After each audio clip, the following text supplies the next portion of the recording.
Hello, and welcome to this week's episode of Views of an Outsider, the Outsider's View from October 12th. If you want to keep up with everything that's going on in the world, but you don't want to drag down your entire life by listening to the news every day, then get the main stories right here once a week, and spend the rest of your time actually living your best life. Let's get right into it. We will start off the coverage of this week's events with a patriotic headline. Last Sunday, the United States Navy celebrated its 250th birthday, and President Trump helped to mark that occasion by giving our boys a speech aboard the USS Harry S. Truman. This event was the perfect setting to utilize the fanfare and showmanship that Trump rallies are known for, including, in this case, a dramatic entrance aboard Marine One. As the president's helicopter approached, the carrier began to blast out the music from the classic Navy movie Top Gun, setting the perfect atmosphere for an unapologetic party. Trump then walked out onto the stage to the Village People's YMCA, the anthem that has become synonymous with the president's appearance at rallies. The sailors certainly seemed to enjoy it. They gave a raucous cheer as the president danced along to the music, and the boisterous group of sailors were especially excited to hear the president announce pay raises for all service members. The upbeat event also served as a backdrop that allowed other impressive sights to be captured for us as well. A journalist was able to record a team of U.S. Navy SEALs rapidly descending from a helicopter to the deck of the USS Ross in a fast-paced rope drill that was going on nearby. But the most stirring moment of all came during Trump's speech when he recognized United States Navy veteran Felix Maurizio. Mr. Maurizio joined the U.S. military when he was just 18 years old, and he then took part in the D-Day invasion of Normandy, France, on June 6, 1944. Later, he also served in the Pacific, and according to Trump, he spent his 21st birthday landing Marines on the blood-soaked sands of Iwo Jima, one of the bloodiest, toughest battles ever. This year, Felix celebrated his 100th birthday, and he is here this afternoon as a living testament to the glory of the United States Navy. Felix, we salute you. And indeed we do. While honoring the sailors and praising the Navy's virtues, the president recited one of the most famous quotes in U.S. naval history, saying, "I know that whenever our nation is threatened, and whenever they need help, whenever duty calls, American sailors will hoist our flag high, and they will rally to Admiral Farragut's immortal battle cry, 'Damn the torpedoes, full speed ahead.'" In that spirit, the president promised that despite the Democrat-induced shutdown, every sailor would receive every last penny that he is owed. It is important to note that while the troops are considered essential employees of the U.S. government, they are currently not being paid while the government is shut down. They will begin to receive regular paychecks again and back pay for the pause once our childish lawmakers stop playing performative games and finally reach an agreement to reopen the government that they are paid to run, instead of holding it hostage to ransom a spending spree wish list that should be legitimately argued out in an open context of debate, not achieved at gunpoint. And speaking of the people who use the tactics of intimidation and violence to achieve their illegitimate goals, 2 weeks ago, we covered the story of a mentally ill man who attempted to assassinate Supreme Court Justice Brett Kavanaugh in 2022. Last Friday, he received a sentence that was so extreme in its leniency that it has most of the commentators out here crying foul. The main reason for this lenient sentence, according to the judge herself, just so happens to be the same reason that our so-called journalists are deliberately lying to the public about the identity of this individual by reporting that this would-be assassin is a woman. And the reason for both outrages is that he identifies as trans, despite federal sentencing guidelines which call for 30 years to life in prison for this crime, Judge Deborah Boardman, a Biden appointee, sentenced Nicholas Rosk to just 8 years in prison for meticulously plotting a high-profile assassination, citing in large part his recent gender transition to appear more like a woman as the reason that leniency was called for.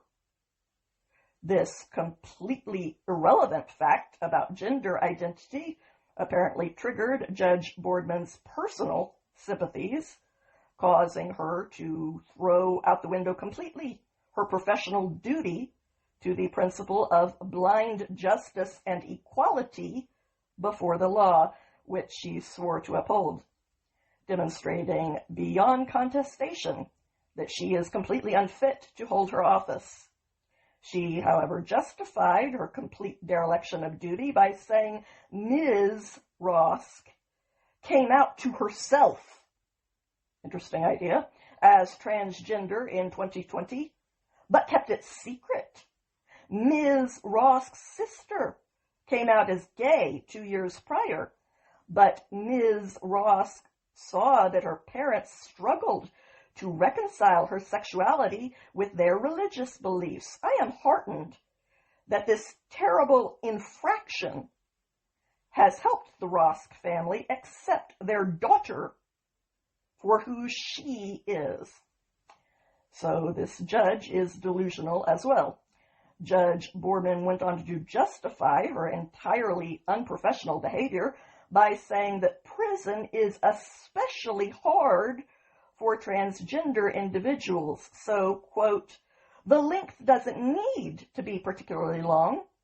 Unduly harsh conditions make a difference too. Let's not hide the fact that President Trump issued an executive order saying transgender inmates would be assigned to prisons with their biological sex. Now, the prosecutor in this case replied that there was currently an injunction in place that is holding up much of that order, and while the judge later acknowledged that this was true, and that Rosk may even end up getting free cross-sex hormones in prison at the taxpayer's expense, she still proceeded to give out the disgracefully lenient sentence, despite admitting that her own reason was currently invalid, based only on the irrelevant possibility that this man might be housed in a men's prison at some point, if Trump's attempt ends up being successful. Despite identifying as a woman, Mr. Rosk appeared on Friday as a very tall man with a very deep voice, and there thankfully wasn't even any attempt on his part to act feminine. Rosk's family, including his parents and his sister, all spoke, also emphasizing his gender journey, his need for therapy, and the emotional impact that all of this has had on the family, which, while sad, and we can sympathize, is also not relevant to this sentence that is mandated based on the crime he committed, regardless of his personal struggles, which we all have. Judge Kavanaugh's mother and wife were also present, but they did not address the court. The moment that the judge said that Mr. Rosk would only be getting 8 years, they abruptly left the room. The judge did sentence Mr. Rosk to a lifetime of court supervision after his release, which could occur in as little as 4 years from now, based on time served and good behavior. The judge's insistence on sending him to a woman's prison, in addition to ensuring that he would be spending very little time in prison at all, is especially odd considering Mr. Rosk's online presence, where he describes himself as transgender, but he also openly admits that he is sexually attracted to women. For the female inmates that she is endangering, Judge Boardman apparently has no sympathy to spare. It is all reserved for herself and the virtue signaling shows that make her feel good about who she is. She also doesn't care about the incentives that she is creating with a ruling like this, where now, no matter how heinous the crime that you commit, all you have to do to get a significantly reduced sentence is claim to identify as a woman, and not only will you automatically do far less time, but you will also spend that time being served up female victims in an environment that you can completely dominate courtesy of the legal system. According to Judge Boardman, her light sentence is allowed in this case despite the mandatory minimum sentence for trying to kill a justice being set at 30 years to life. Boardman simply argued that the Supreme Court couldn't force her to follow lawful sentencing guidelines. Boardman acknowledged that Rosk had committed an act of domestic terrorism, but she simultaneously questioned the legitimacy of the U.S. Sentencing Commission's decades-old terrorism enhancement. So to be clear, she admitted that he committed an act of terrorism. She just doesn't believe that any time should be served for that particular crime. And to hell with what the law says about that.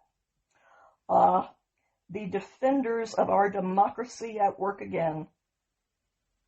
The Attorney General, Pam Bondi, indicated that the Justice Department would attempt to appeal this sentence. So, to rogue judges everywhere, keep effing around, and you're gonna find out. Because karma eventually comes for everyone. And speaking of the people who are stockpiling mountains of bad karma for themselves, last Saturday, ICE agents in Chicago were ambushed and then boxed in by 10 vehicles. Those vehicles illegally ran red lights, blew through stop signs, and broke an endless string of traffic laws in order to illegally pursue a Border Patrol vehicle that they had no right to follow, endangering every innocent life in the public the entire time.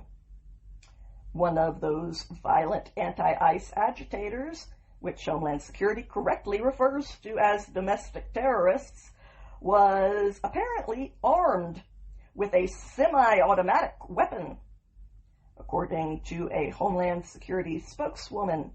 In an act of self-defense, law enforcement was forced to deploy their weapons and fired defensive shots at an armed U.S. citizen who drove herself to the hospital to get care for wounds.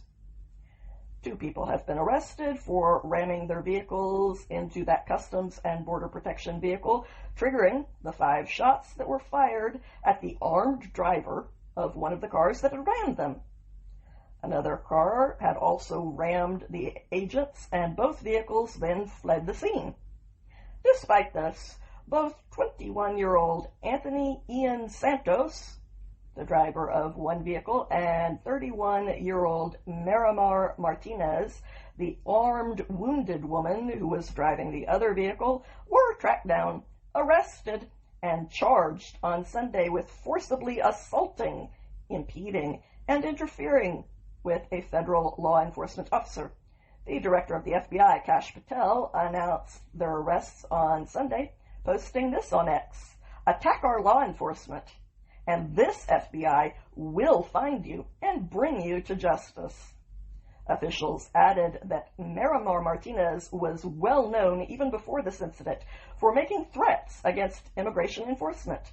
Martinez was identified in a federal law enforcement intelligence bulletin that was circulated the previous week after she was caught allegedly doxing agents and posting online, "Hey, to all my gang, let's F those mother effers up and don't let them take anyone."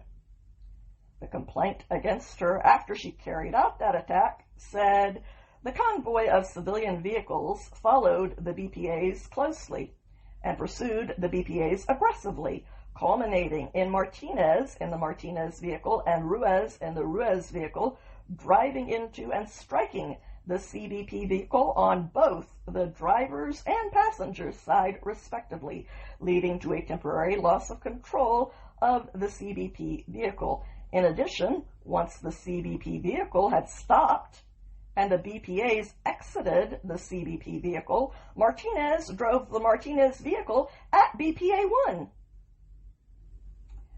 This latest act of leftist political violence came after a pair of similar car rammings earlier that same week that also targeted ICE agents who were conducting lawful operations in the Chicago area. In the first incident, according to the Department of Homeland Security, Miguel Escanino de Lora, an illegal alien from Mexico, rammed his car into an ICE vehicle twice before jumping a curb and crashing into a stop in Norridge, Illinois. In the second attack, DHS said that Widman Osberto Lopez Funes, an illegal alien from Guatemala, rammed his vehicle into ICE agents during an enforcement operation before running away on foot to his home in Bensonville. He was, however, later taken into custody, and I have to say that if you're trying to make an argument that someone who already has a mark against them because they illegally broke and entered into my country deserves leniency, then to have that same person violently attack my law enforcement is not a very compelling case to make. After the third violent incident in 1 week, last weekend ended up being spent with the Secretary of Homeland Security, Kristi Noem, and Illinois' Democrat Governor, J.B. Pritzker, trading shots at each other. Noem rightly blamed Governor Pritzker for his local and state law enforcement abandoning federal agents after the attack, leaving them in a very precarious situation, while Pritzker claimed that the Trump administration had turned Chicago into a war zone, as though Chicago hasn't always been exactly that. Noem's reasonable accusations were based on the fact that when her agents called the Chicago Police Department for backup, as rioters formed a mob in response to the shooting that had been forced by the armed thugs, who had also just used multiple vehicles as weapons, the local law enforcement officers were ordered to stand down and to not assist those agents in peril.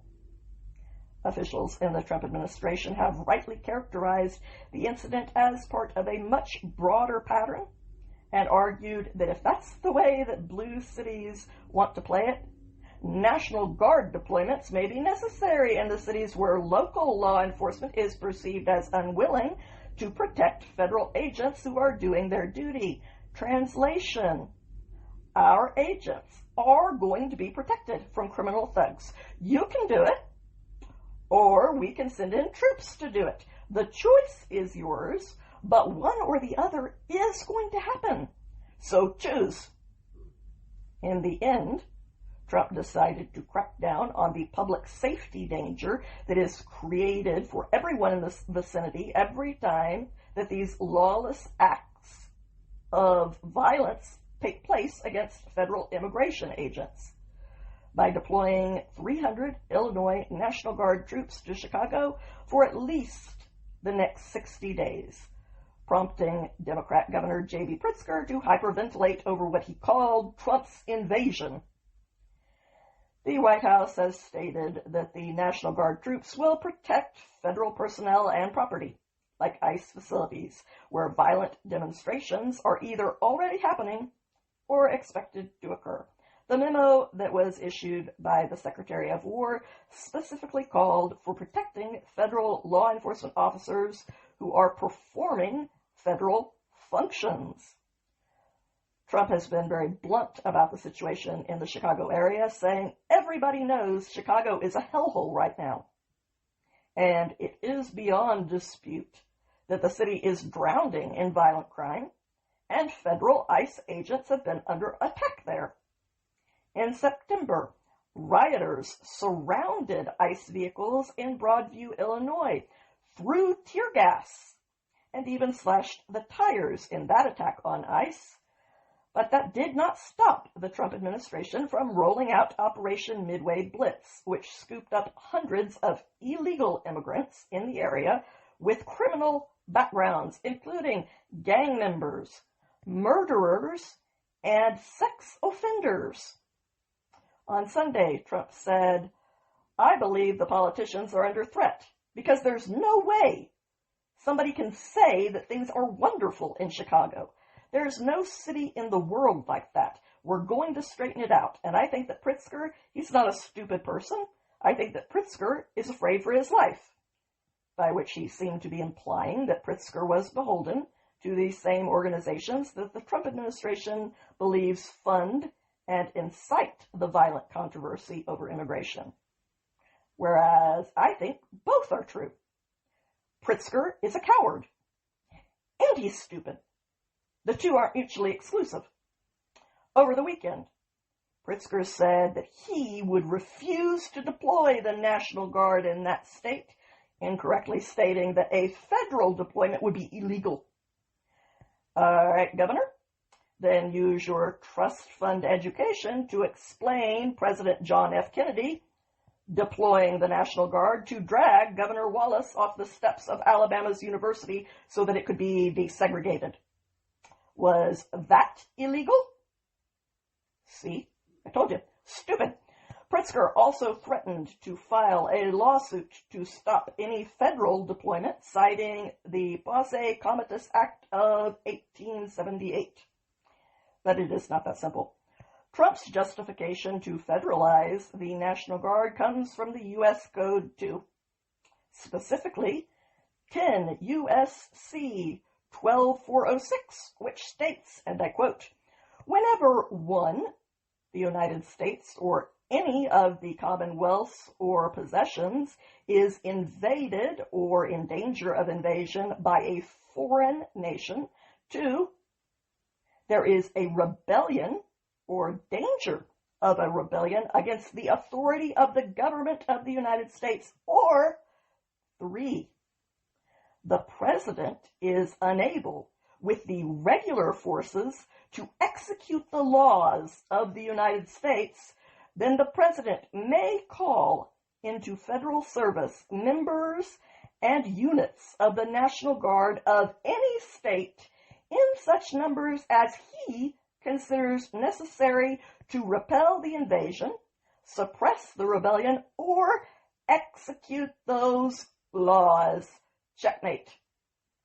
Nevertheless, violent assaults against federal immigration authorities continue in Illinois, and the Trump administration responded by ordering hundreds of Texas National Guard troops to deploy to Chicago as well, but a judge halted that move. In Oregon, another federal judge blocked President Trump's efforts to deploy California's National Guard troops to Portland after previously issuing a restraining order that also halted the Oregon Guard deployment to its own state. Trump fired back, calling that judge shameful and insisting that cities like Portland and Chicago are burning and in desperate need of federal assistance. So ultimately, we will see what the higher courts rule when it comes to out-of-state deployments. Regardless, Homeland Security officials told the Daily Wire that they are not going to let up on the mass deportation efforts, even amid the ongoing assaults against immigration officers. Since Trump has taken office, there has been a 1,000% increase in assaults that are being made on ICE agents. Around Chicago in particular, leftist agitators have made a number of egregious assaults on the ICE detention center in Broadview, Illinois, and on ICE and Border Patrol agents who have been deployed to assist in those efforts. Chicago's Democrat Mayor, Brandon Johnson, is now also creating so-called ICE-free zones inside of city buildings, where he says that ICE and Border Patrol cannot go. He has also called on local businesses to participate in his efforts as well to shield illegal aliens who are roaming those streets. At the same time, even though there are more places for illegal aliens to run and hide, the Trump administration's operations in the surrounding area of Chicago have already yielded 1,000 arrests since early September. And when it comes to the legality of so-called ICE-free zones, officials may pursue both Chicago as a city and its mayor, Johnson, for violations of federal laws which criminalizes anyone who is caught harboring illegal aliens. And speaking of the fight to ensure that no one gets special treatment by the law, a recurring theme this week, on Monday, the Supreme Court rejected Ghislane Maxwell's appeal. Her conviction for the part that she played in Jeffrey Epstein's sexual abuse of underage girls will stand, and she should have gotten much worse. Maxwell is serving a 20-year prison sentence after being convicted on 3 counts, including sex trafficking, conspiracy, and sex trafficking of a minor. NBC News reported that Maxwell's lawyer is vowing that this fight isn't over. Wanna bet? The Supreme Court is the end of the road, dude. This now officially failed appeal to the Supreme Court centered on the argument that Jeffrey Epstein's non-prosecution agreement with the Southern District of Florida, which shielded him and his potential co-conspirators from federal charges, should also apply to one of Ghislane Maxwell's 3 counts, which were prosecuted in New York, not Florida, and not by the feds. So, denied. The Justice Department urged the Supreme Court to reject this very flawed appeal, noting that Alex Acosta, the U.S. Attorney for the Southern District of Florida at the time, would have needed authorization from his superiors for Epstein's non-prosecution agreement to apply beyond his own district. And there is no evidence that this required permission was ever obtained. So sad. Ever since her sentencing in June of 2022, Ms. Maxwell has been seeking any way possible to have her prison sentence shortened, including an appeal to President Trump. In her increasingly obvious desperation, mere days after Maxwell petitioned the Supreme Court, she agreed to be interviewed by the Deputy Attorney General, Todd Blanche, who asked the convicted sex trafficker numerous questions about Epstein and his associates. The interview was conducted in July, as the backlash over the lack of a big reveal in the Epstein case angered the online world. But the devotees of the sacred religion of online conspiracies only received more disappointments to add to their growing list. During that interview, Maxwell stated that she had never seen any high-profile Epstein associates, including President Trump and former President Bill Clinton, engage in anything inappropriate. 1 week after sitting down for the interview with the DOJ, Maxwell was moved from a federal prison in Florida to a minimum security prison in Texas as agreed, but anything more than that was not forthcoming.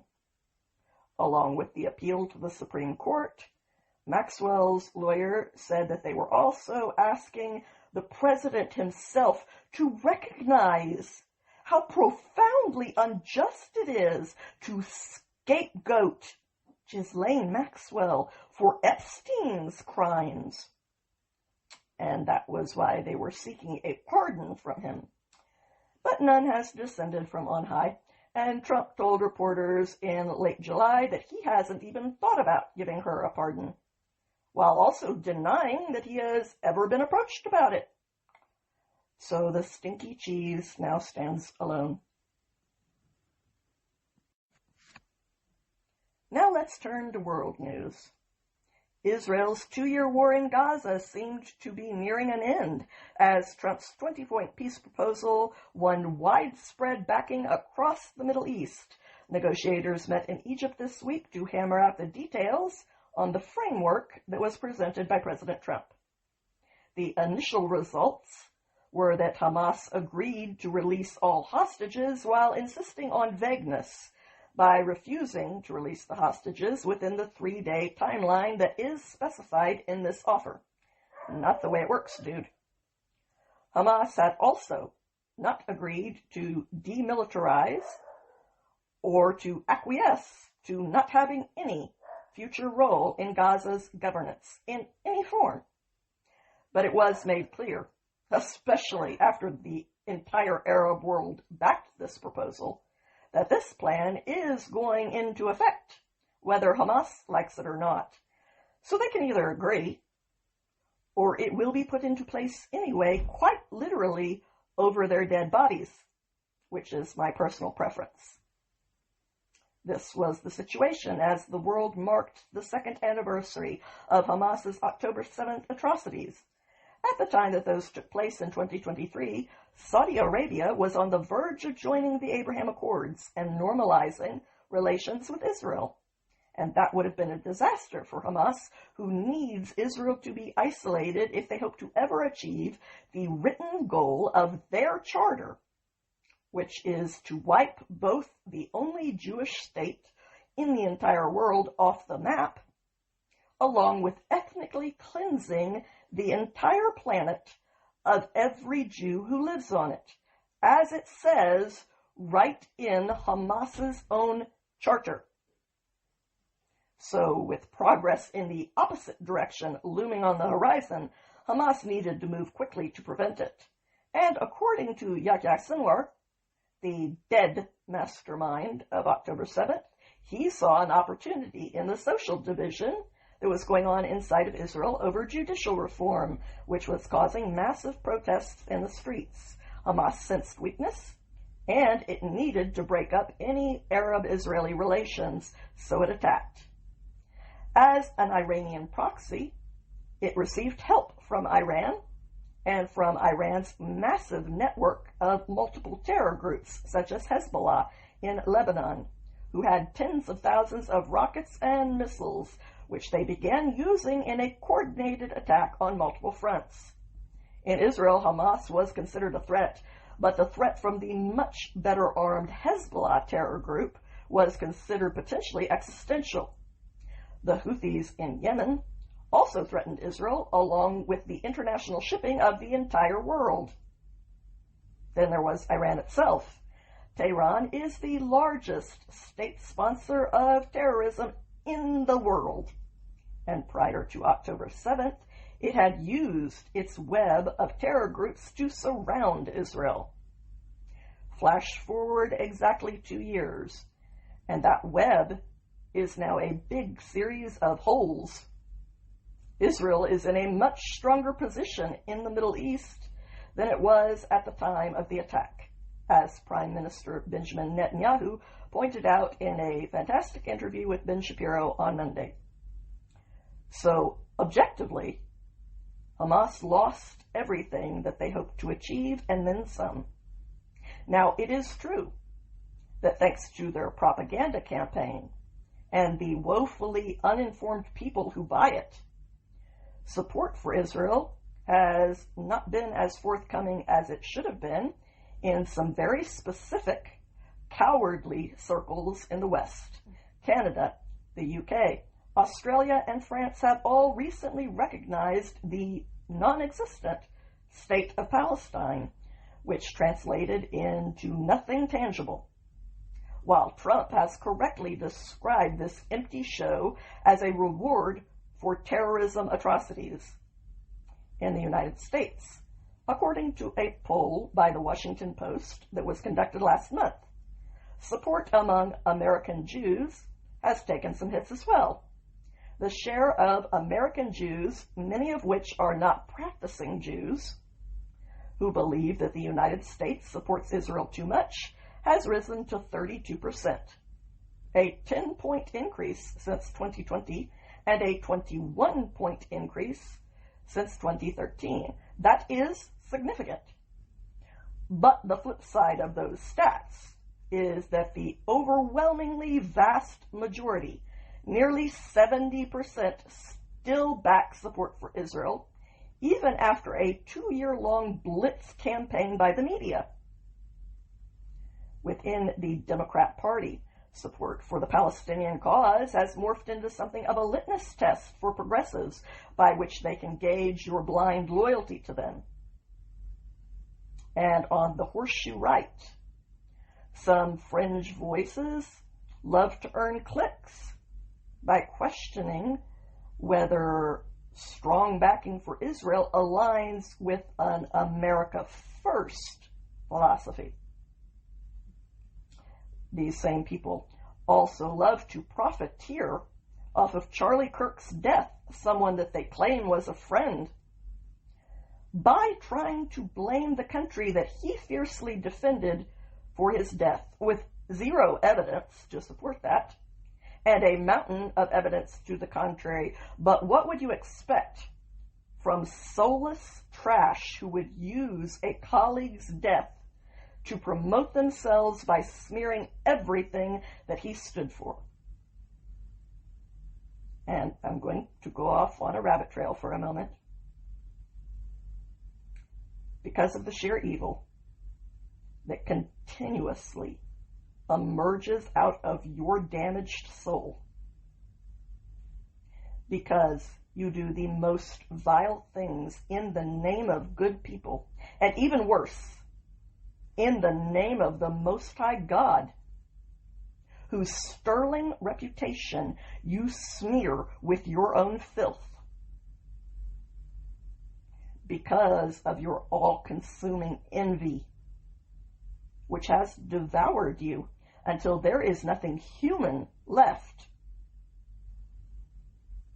I am going to proceed in condemning you now in terms that I never use for the radical, unhinged, unhappy, and exhausting left. I don't go to these extremes lightly, which is why I have waited months and months to say this. These kind of extremes are reserved for true, deliberate darkness.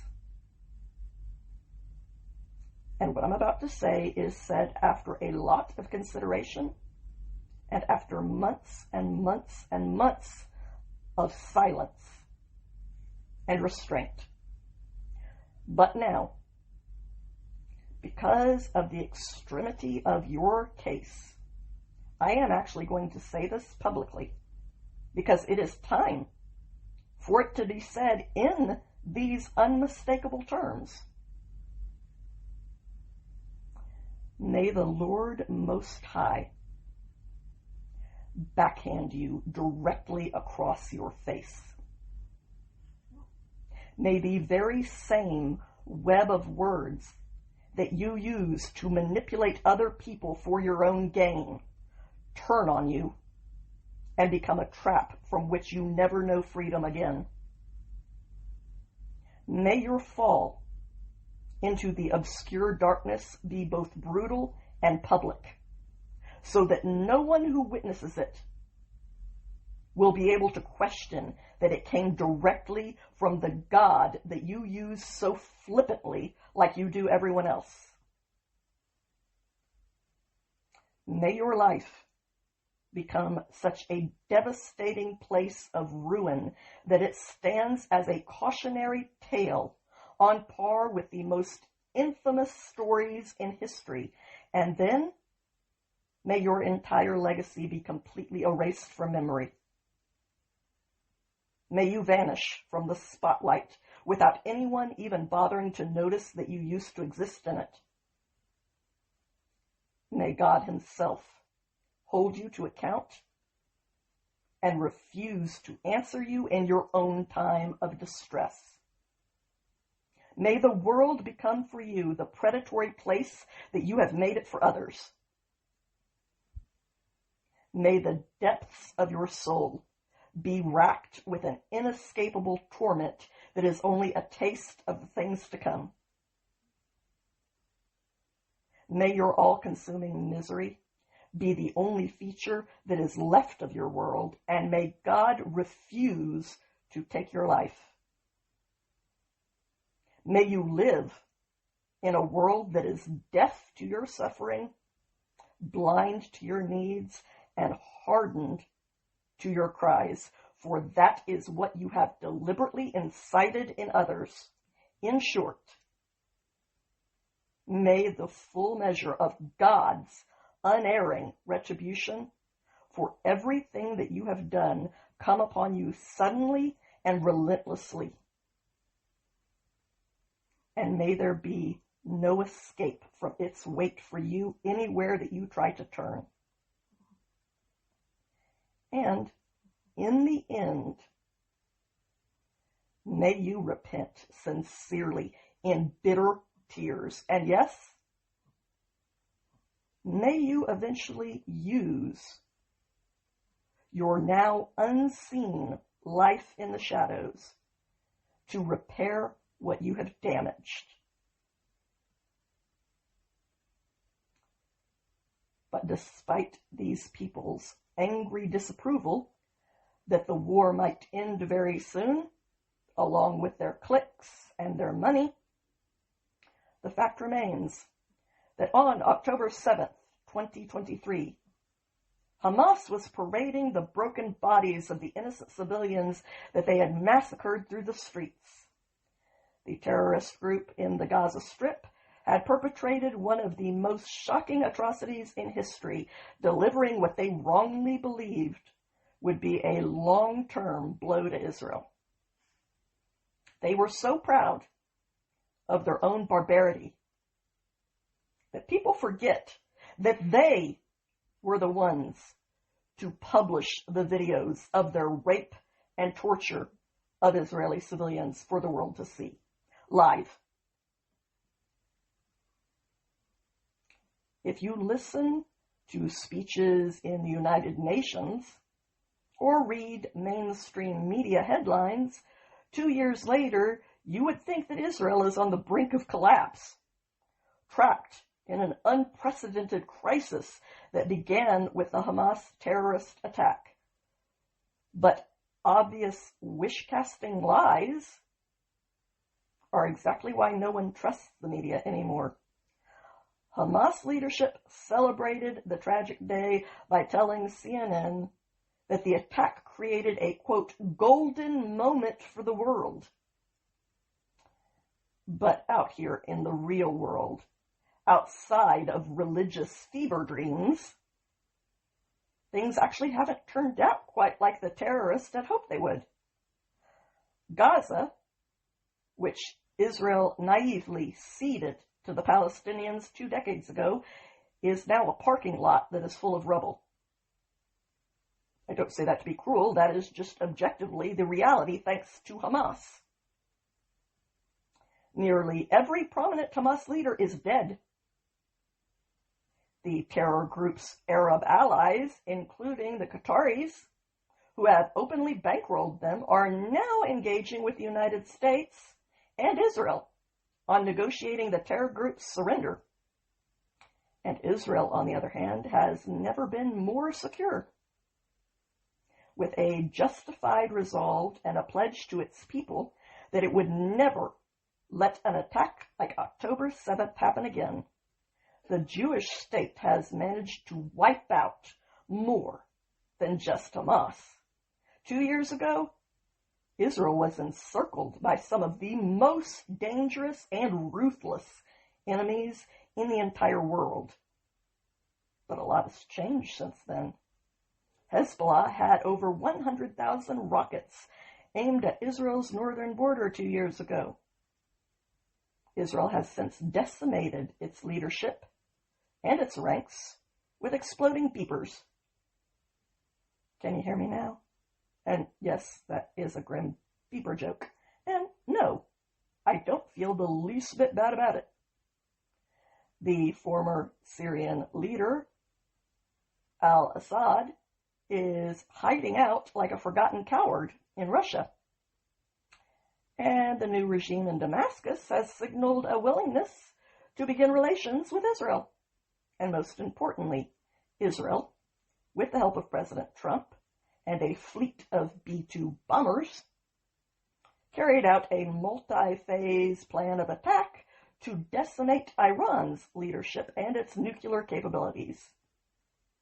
Even the economic boycotts that are so popular among American leftists have done absolutely nothing tangible, and Israel's economy is soaring as we speak.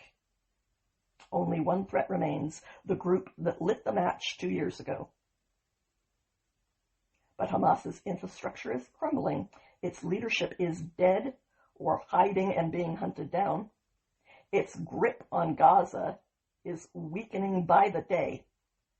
Its final demise is a question of when, not if, and that when is approaching fast by all indications. If Hamas doesn't agree to Trump's peace terms, the president has promised the complete obliteration of the terrorist group. I approve of the Daily Wire's suggestion that Hamas should phone the Ayatollah and ask how calling Trump's bluff worked out for Iran.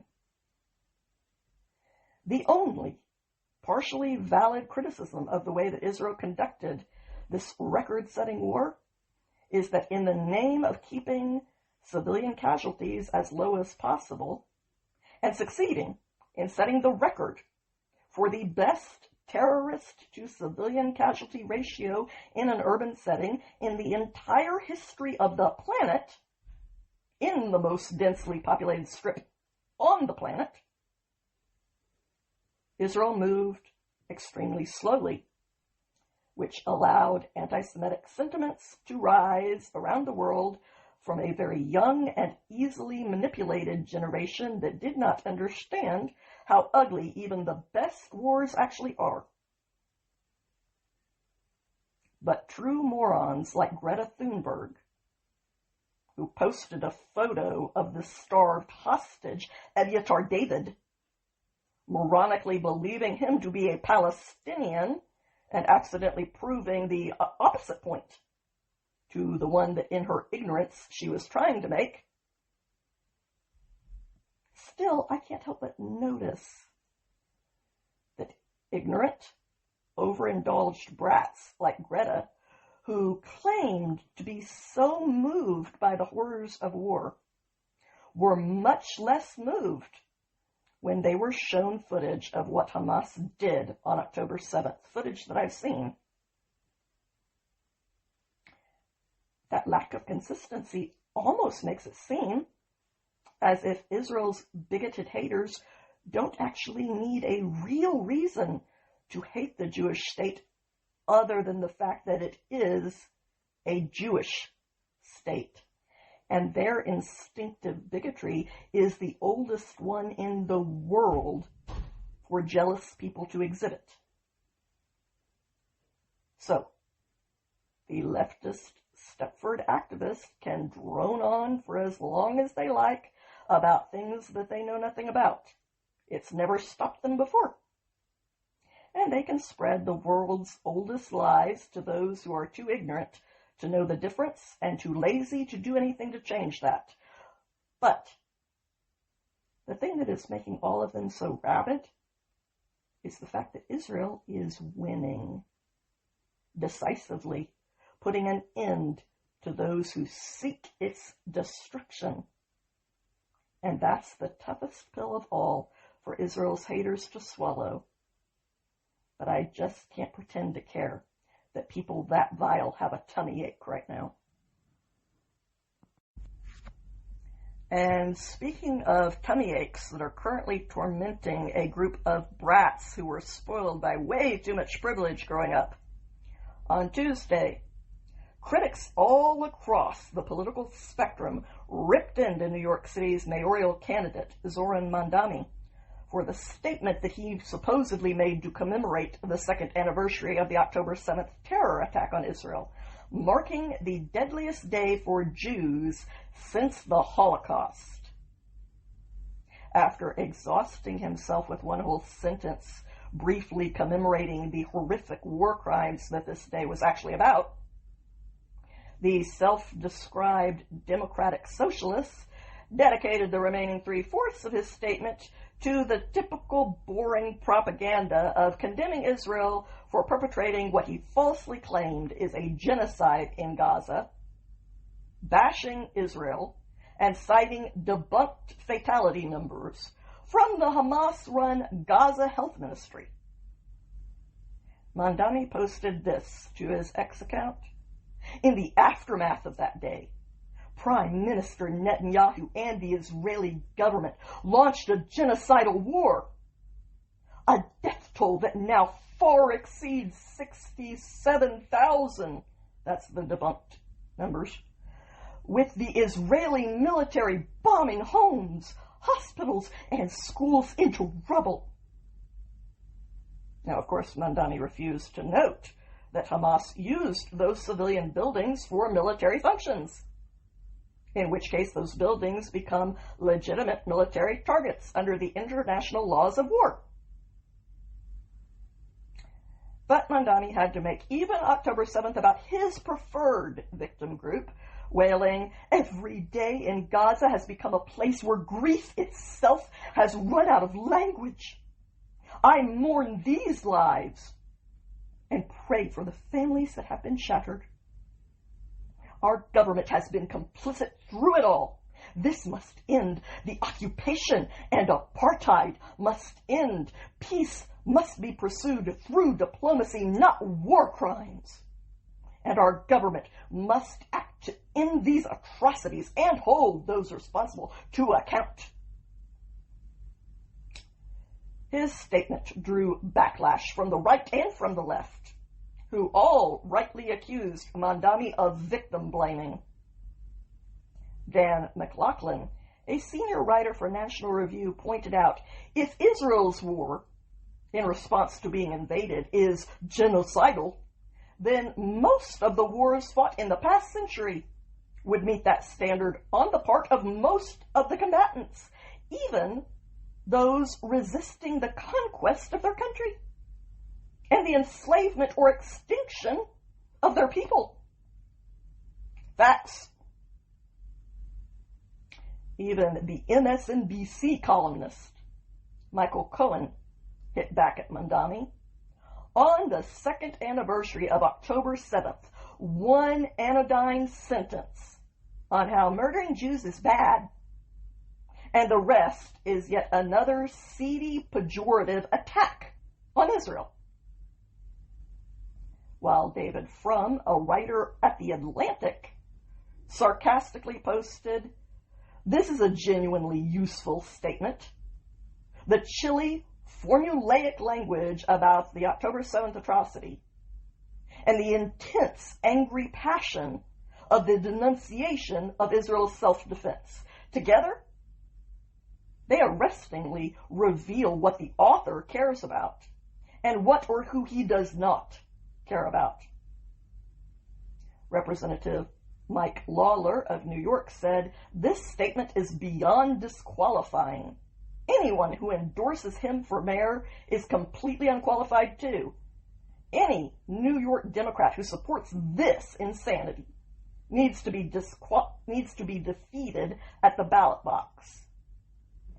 And for the record, Mamdani has received support from notable Democrats such as Senators Bernie Sanders and Elizabeth Warren, Representatives Alexandria Ocasio-Cortez, and New York's Governor Kathy Hochul.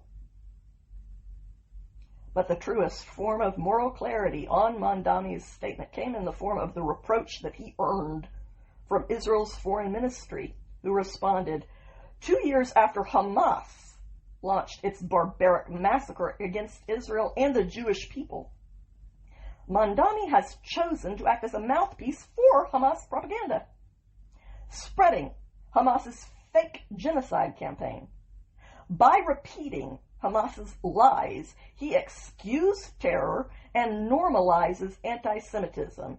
He supports Jews only when they are dead. Shameful. But don't worry, America. He's not an egregious anti-Semite. He just has a record of hating Jews and supporting the efforts of the people who openly say that they want to wipe them all out. But only the people who are trying to smear him call that anti-Semitism. Oh, okay, Mamdani, that's your cue. Now get fake choked up. Make another rap video with a dancing great-great-great-great-grandma as you celebrate the people who kill Jews in your lyrics, all to put out another piece of music that gets absolutely no plays, and then run to mommy and get her to make a movie about how you're the most perfectest trust fund brat ever and a victim of all of the mean peasants. Or better yet, go and read Shapiro's bestseller, Lions and Scavengers. It's all about you, so you'll love it. But the bad news just kept coming for Mamdani's political kin this week. On Monday, a federal judge declined to block President Trump's deployment of Texas troops to Chicago. And while the case is still ongoing, this decision will allow the feds to send 200 Texas National Guard troops to quell the anti-ICE violence across that sanctuary city. At this point, the Texas troops are expected to arrive in the Windy City on Tuesday or Wednesday, according to the reports. On Monday, after announcing the state's lawsuit against this Guard deployment, Illinois' Governor J.B. Pritzker claimed that he wouldn't back down, saying in an afternoon press conference, the state of Illinois is going to use every lever at our disposal to resist this power grab and get Nome's thugs the hell out of Chicago. I'm sorry, did you say something? I hear the word resist and everything else immediately becomes white noise. So let me know if you ever have something real to say, and I'll try really hard to stay awake for that.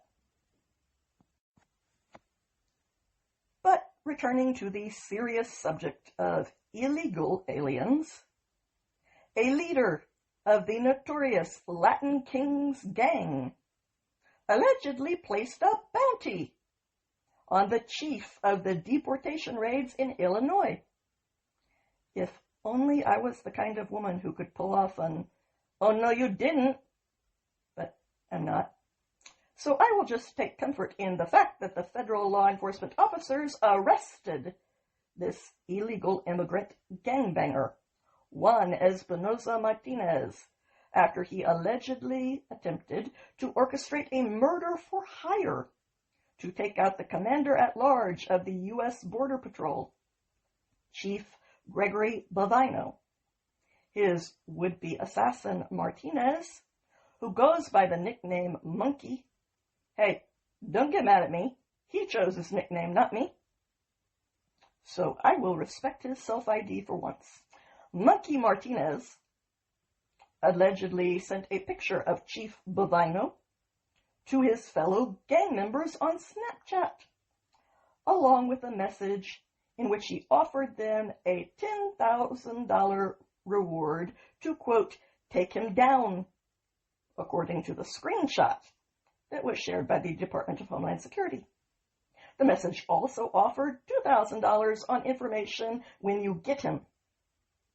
According to court documents, the gang leader also instructed Latin Kings members to acquire firearms and hang out in the area after a convoy of vehicles rammed into Border Patrol agents driving in the Chicago area on Saturday, which we already covered.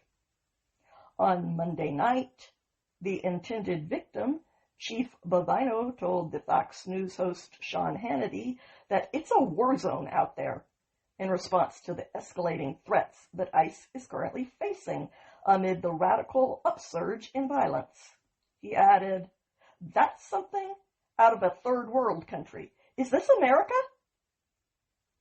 In a statement on Monday, the Deputy Attorney General Todd Blanche said, "Placing a bounty on a federal officer's head is cowardly and an act of war on the rule of law. This case shows what Take Back America means.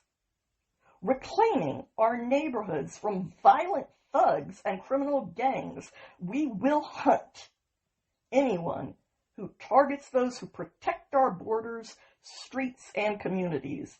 Rest assured, threaten law enforcement, and the full weight of the U.S. government will come for you," he promised. Now, does that scare me? No, because I'm not targeting law enforcement with violence. So if it scares you, I suggest that you fix that by adopting my simple strategy known as sanity. And you will watch your anxiety evaporate. Because the only people that that statement scares are violent criminals. And both violence and crimes are an optional choice. So you only need to be afraid if you choose to be. And yes, some people unfortunately use their own free will to make that very bad choice. And in a healthy society, they do need to be afraid of the consequences of their poor choice.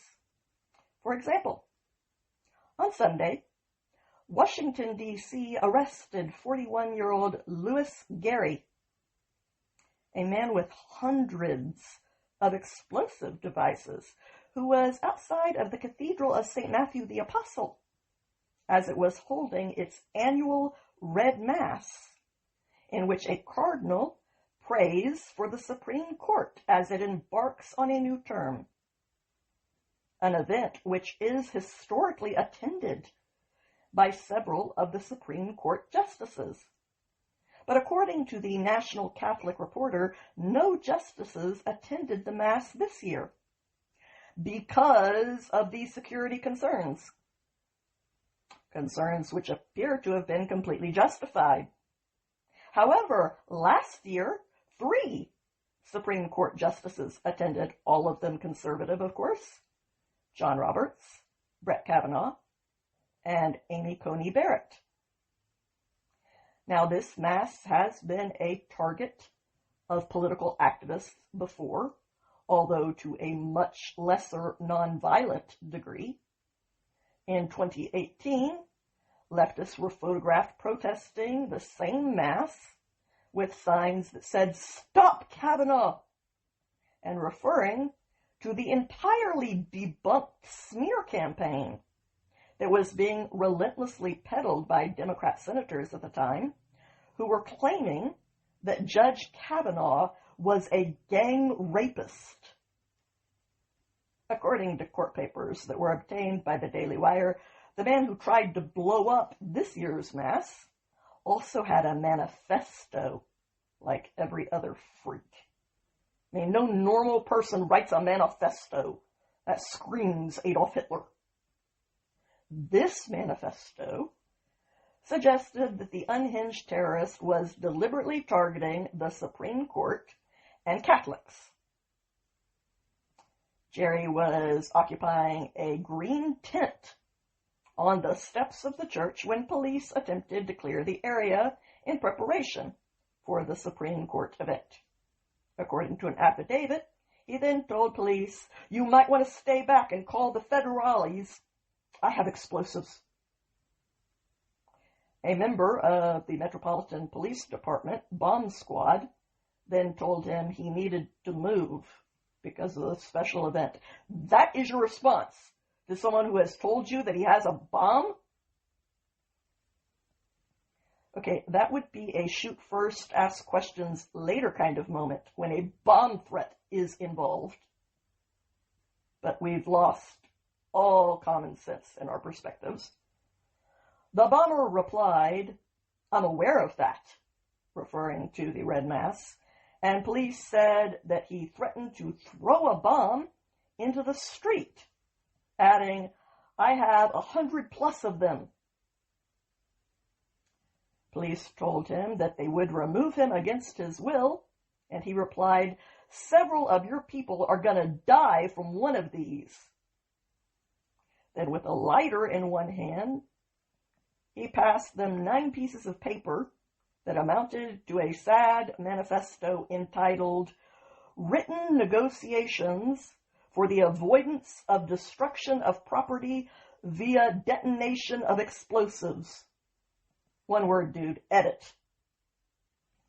Police wrote that the manifesto revealed that the bomber had significant animosity towards the Catholic Church, members of the Jewish faith, members of the Supreme Court of the United States, and ICE/ICE facilities, indicating that this incident may be the latest in a string of left-wing domestic terrorism. Gary then shifted his right thumb over the top of the butane lighter to initiate the lighting action and stated, "You better have these people step away or there's going to be deaths." Jerry then left the tent to urinate on a tree and was apprehended by 3 officers, at which point he said that he had a device in his pocket. In his pocket, a bomb squad technician located a vial with a white cap which contained yellow liquid inside, with an M device taped to the exterior. Police added that after he was arrested, the bomb squad located a large cache of handmade destructive devices in the tent. He was charged with unlawful entry, manufacture, transfer, use, possession, or transportation of Molotov cocktails or other explosives for unlawful purposes, threats to kidnap or injure a person, assault on police officers ×2, possession of destructive devices, manufacture or possession of weapons of mass destruction in a hate crime, and resisting arrest.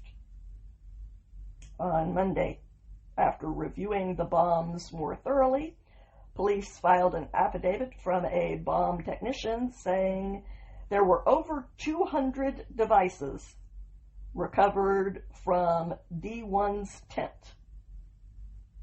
There was a strong smell of acetone emitting from some of the vials. Some of the liquid was determined to be nitromethane. The liquid appeared to be multiple chemicals mixed together, none in original containers.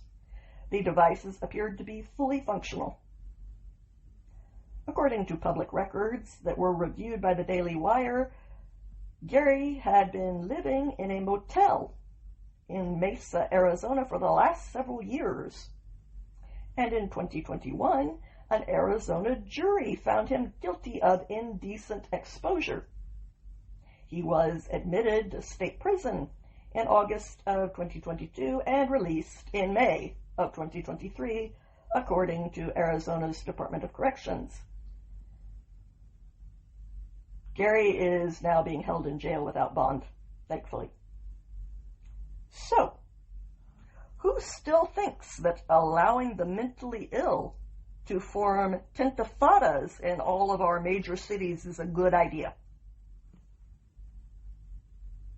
The potential assassination of a significant number of Supreme Court justices came only 2 days after a Joe Biden appointee issued a lenient sentence to Nicholas Rosk, who attempted to assassinate Justice Brett Kavanaugh in 2022, as we already covered. In that case, Judge Deborah Boardman violated sentencing guidelines, undercutting the minimum by 22 years, and ultimately sentencing Rosk to just 8 years instead of the 30 years to life sentence that is called for by the standard sentencing guidelines for the crime that he committed. Prosecutors had warned that a stiffer sentence was needed in order to deter others from attempting similar assassinations of chief justices. And given that they have now already been proven correct about that, this new incident could strengthen the existing calls from Senator Ted Cruz of Texas to impeach Judge Boardman for her dereliction of duty and the consequences it creates for the rest of us. What can I say? No one is better at making converts for the right than the left. They certainly made a convert out of me.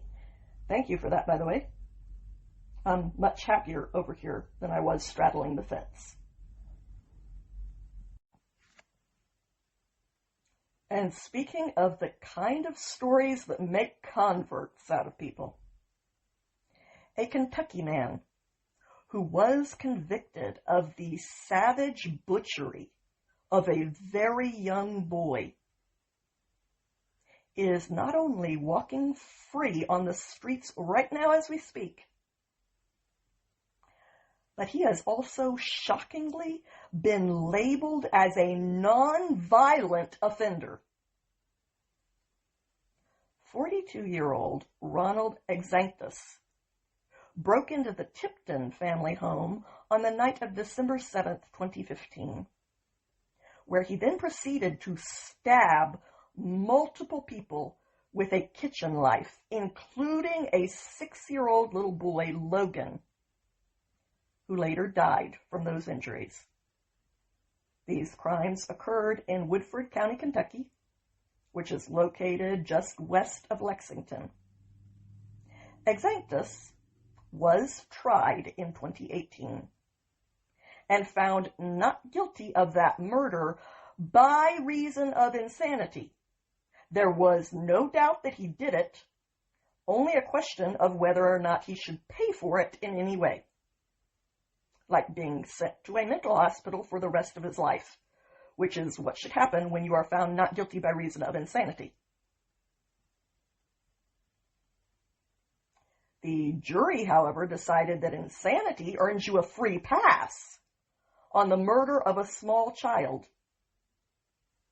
But at the same time, he was deemed sane enough to be convicted for the lesser charge of assault, for which he was sentenced to 20 years in prison.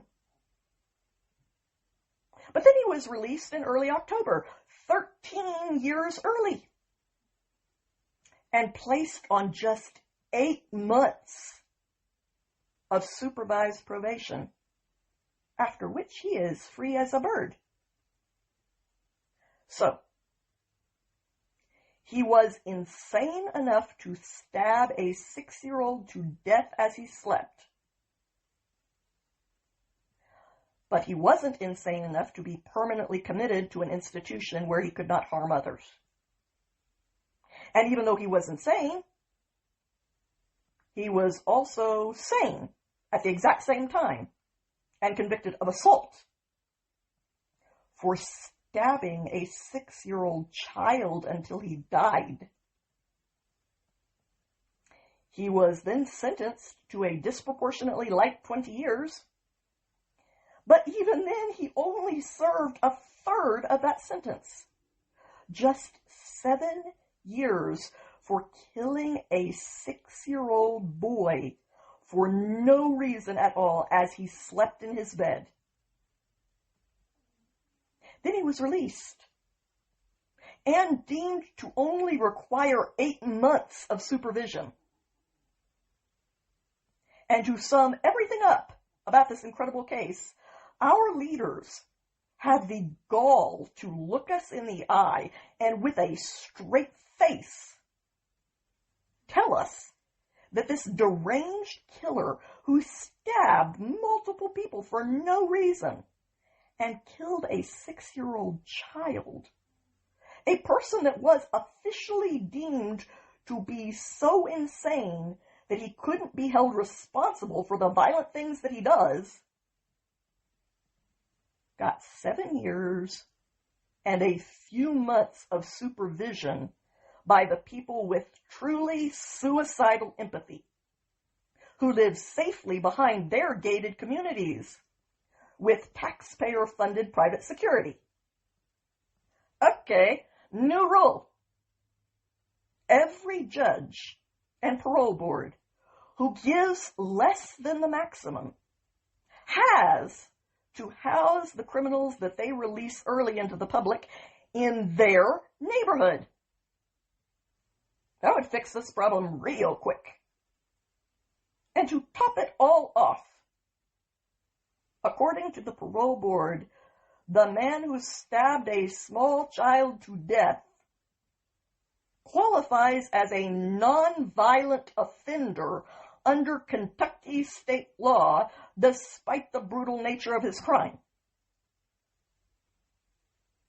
That board has faced major criticism over their decision to release this dangerous man, but the board claims in a statement that they made to Matt Walsh, every time it had the opportunity, the parole board recommended Ronald Exanctus stay in prison. So my question is, why is he out? Someone let him out. After a review for parole on September 30th, the board announced that it had issued a decision to keep this unstable killer in prison for the remainder of his sentence.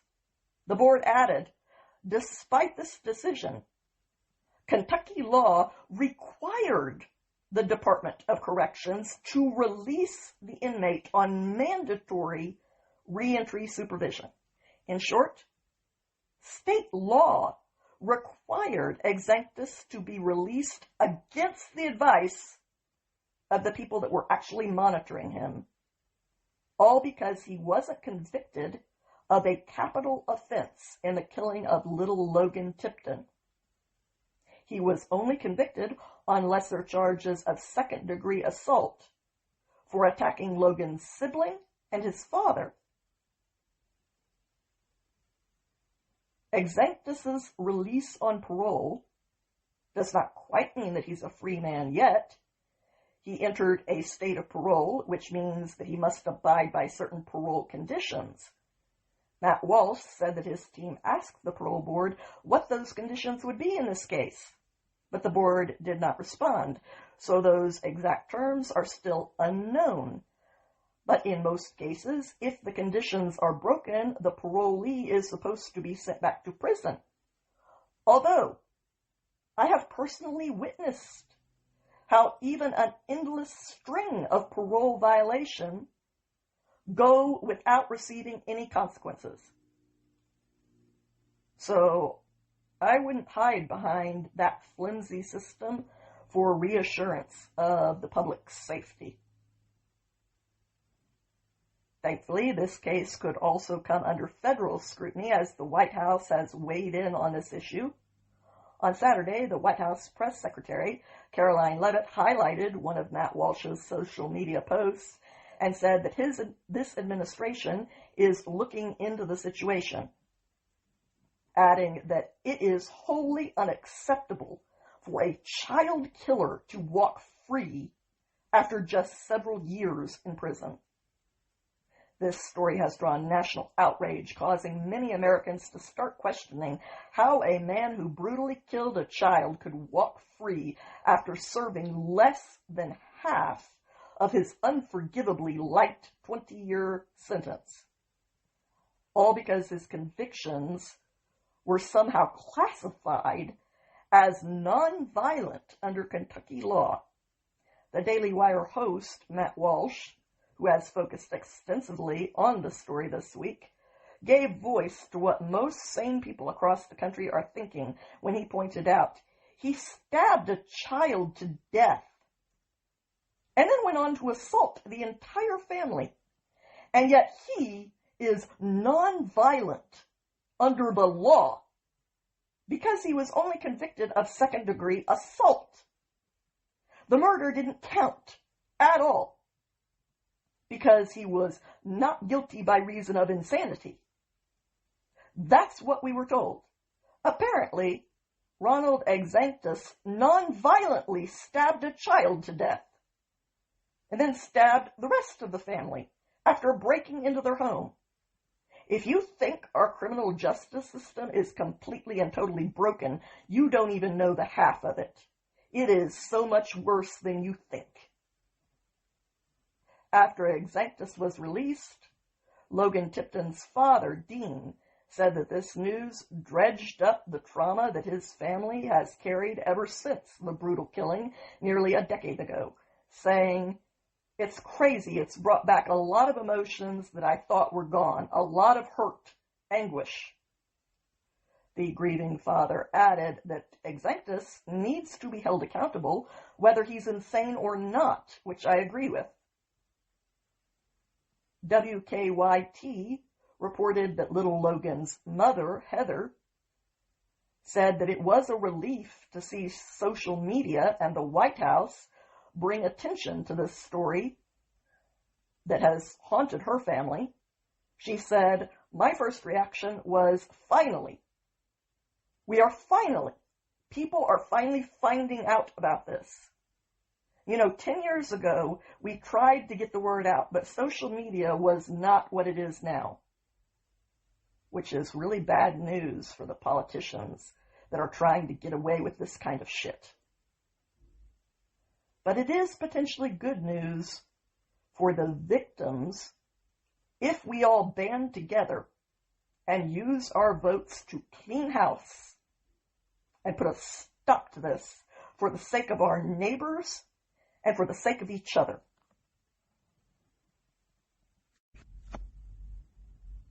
But that requires an end to the era of assumptions and free passes. It requires the birth of a new era built on the default of lots of watchful eyes that expect accountability. This week, Morning Wire reported that America's most prominent evangelical magazine, Christianity Today, is currently under fire for accepting huge financial support from a major funder of abortions. Readers are also accusing the publication of significantly softening its pro-life stance in recent years because of these donations. Since 2022, Christianity Today has received more than $1 million from the William and Flora Hewlett Foundation. That includes $600,000 for election coverage. Now, what makes this fact controversial is Hewlett's history. The foundation is the second largest private funder of Planned Parenthood in the entire United States. It gave that infamous abortion provider more than $100 million between 2000 and 2023. And after Roe v. Wade was overturned in 2022, Hewlett announced that it was actually increasing its, quote, reproductive equity budget by 30%, essentially doubling down on funding even more abortions and securing Hewlett's spot as one of the country's largest financiers of preborn infanticide. Christianity Today has always maintained that it upholds a pro-life moral stand. However, since Hewlett's donations began, the magazine has curiously started publishing articles that advocate for a broader definition of what pro-life means, effectively watering down the issue.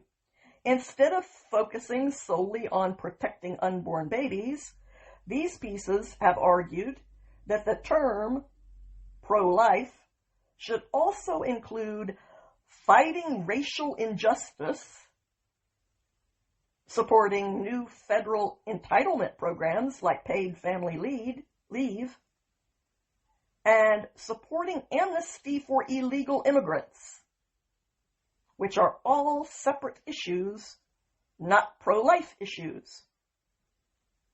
But they are lumping all of these separate issues together under the very specific pro-life label. Many pro-life leaders say that redefining an important term in this way waters down both its meaning and its actual focus. Seth Gruber, the founder of the pro-life organization White Rose Resistance, told the Daily Wire that he believes leftists are deliberately working behind the scenes to redefine this term as they have done to so many others. It is, after all, one of their favorite tricks, in an effort to advance progressive politics under a gutted conservative banner. They are the Hannibal Lecter of politics, wearing around everybody else's face but their own. Because theirs raises the hairs on the back of your neck, and they know it. Also, under their influence, in the run-up to the 2024 election, Christianity Today published articles arguing that Christians should all consider sitting this election out. That's convenient. And their board chair took on the role of spokesperson for Evangelicals for Biden. So how did all of this happen?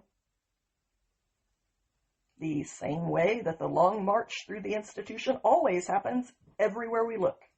Christianity Today has become more reliant on grants and donations over the past 5 years. In 2020, only about 20% of its revenue came from grants. Today, that number is more than half. Over the past few years, it has also received $8 million from the Lilly Endowment, the foundation established by the Eli Lilly family, known for its pharmaceuticals. Experts warn that when an outlet grows dependent on the money of foundations that have and push their own ideological agendas, the once independent outlet obviously risks ultimately aligning with those priorities over time in order to keep getting the money, even if that means softening their entire historic purpose, which in this case is standing up for Christian beliefs and Christian values. Now, part of why this controversy stings so much to the Christian community is the fact that the great evangelist Billy Graham founded Christianity Today in 1956 to be a theologically conservative alternative to the Christian century, which was already considered liberal. But greedy control freak leftists refuse to leave even one conservative crumb uncorrupted. They have to have it all. And critics of the magazine have long argued that the outlet has drifted to the left in both its tone and its substance. The Hewlett Foundation's funding, particularly the grant marked for covering elections, has struck many observers as confirmation of that ideological shift. And all I can say to the people that are upset is, so either go on the offense and reclaim it, or abandon it, let it die, and start our own alternatives like we did with media platforms. Those are your choices, conservatives. And whining about it isn't on that list. So pick one and get after it.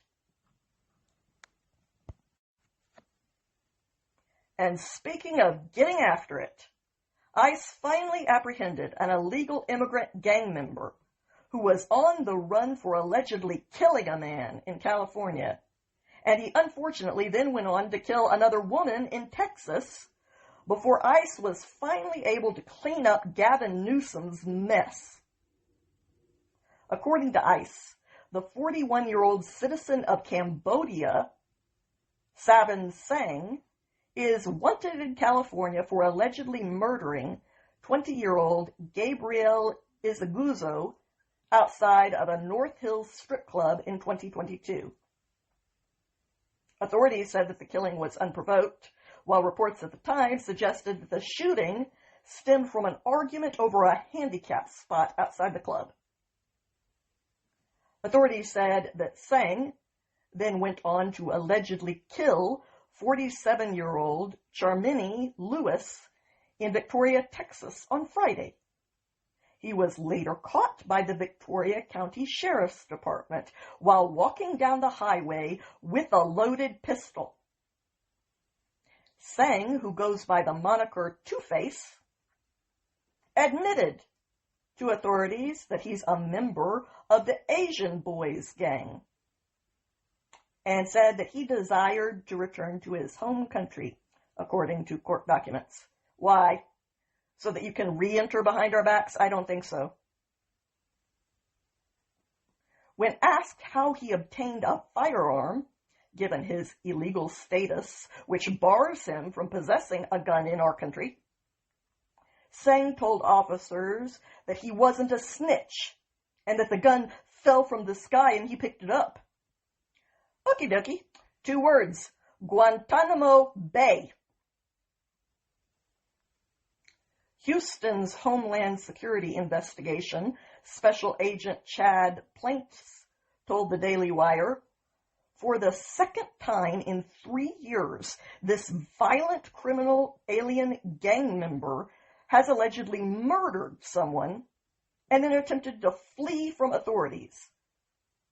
Within just 36 hours, the law enforcement community in Southeast Texas banded together, leveraging our various resources to successfully locate him and safely take him into custody before he could harm anyone else. That's the difference between Texas and California in very practical results that everyone can see for themselves. Sang has a lengthy rap sheet in California that includes 2 convictions for burglary and 1 conviction for aggravated assault with a deadly weapon, in addition to a conviction for being a felon in possession of a firearm, and domestic violence, all according to court records. Sang entered the United States legally in 1984, but he was ordered to be deported in April 2016, according to ICE. Federal law enforcement sources told the Daily Wire that ICE previously had him in custody, but wasn't able to obtain travel documents from the Cambodian government to send him back. Okay, 3 words. No more aid. 3 more words. Of any kind.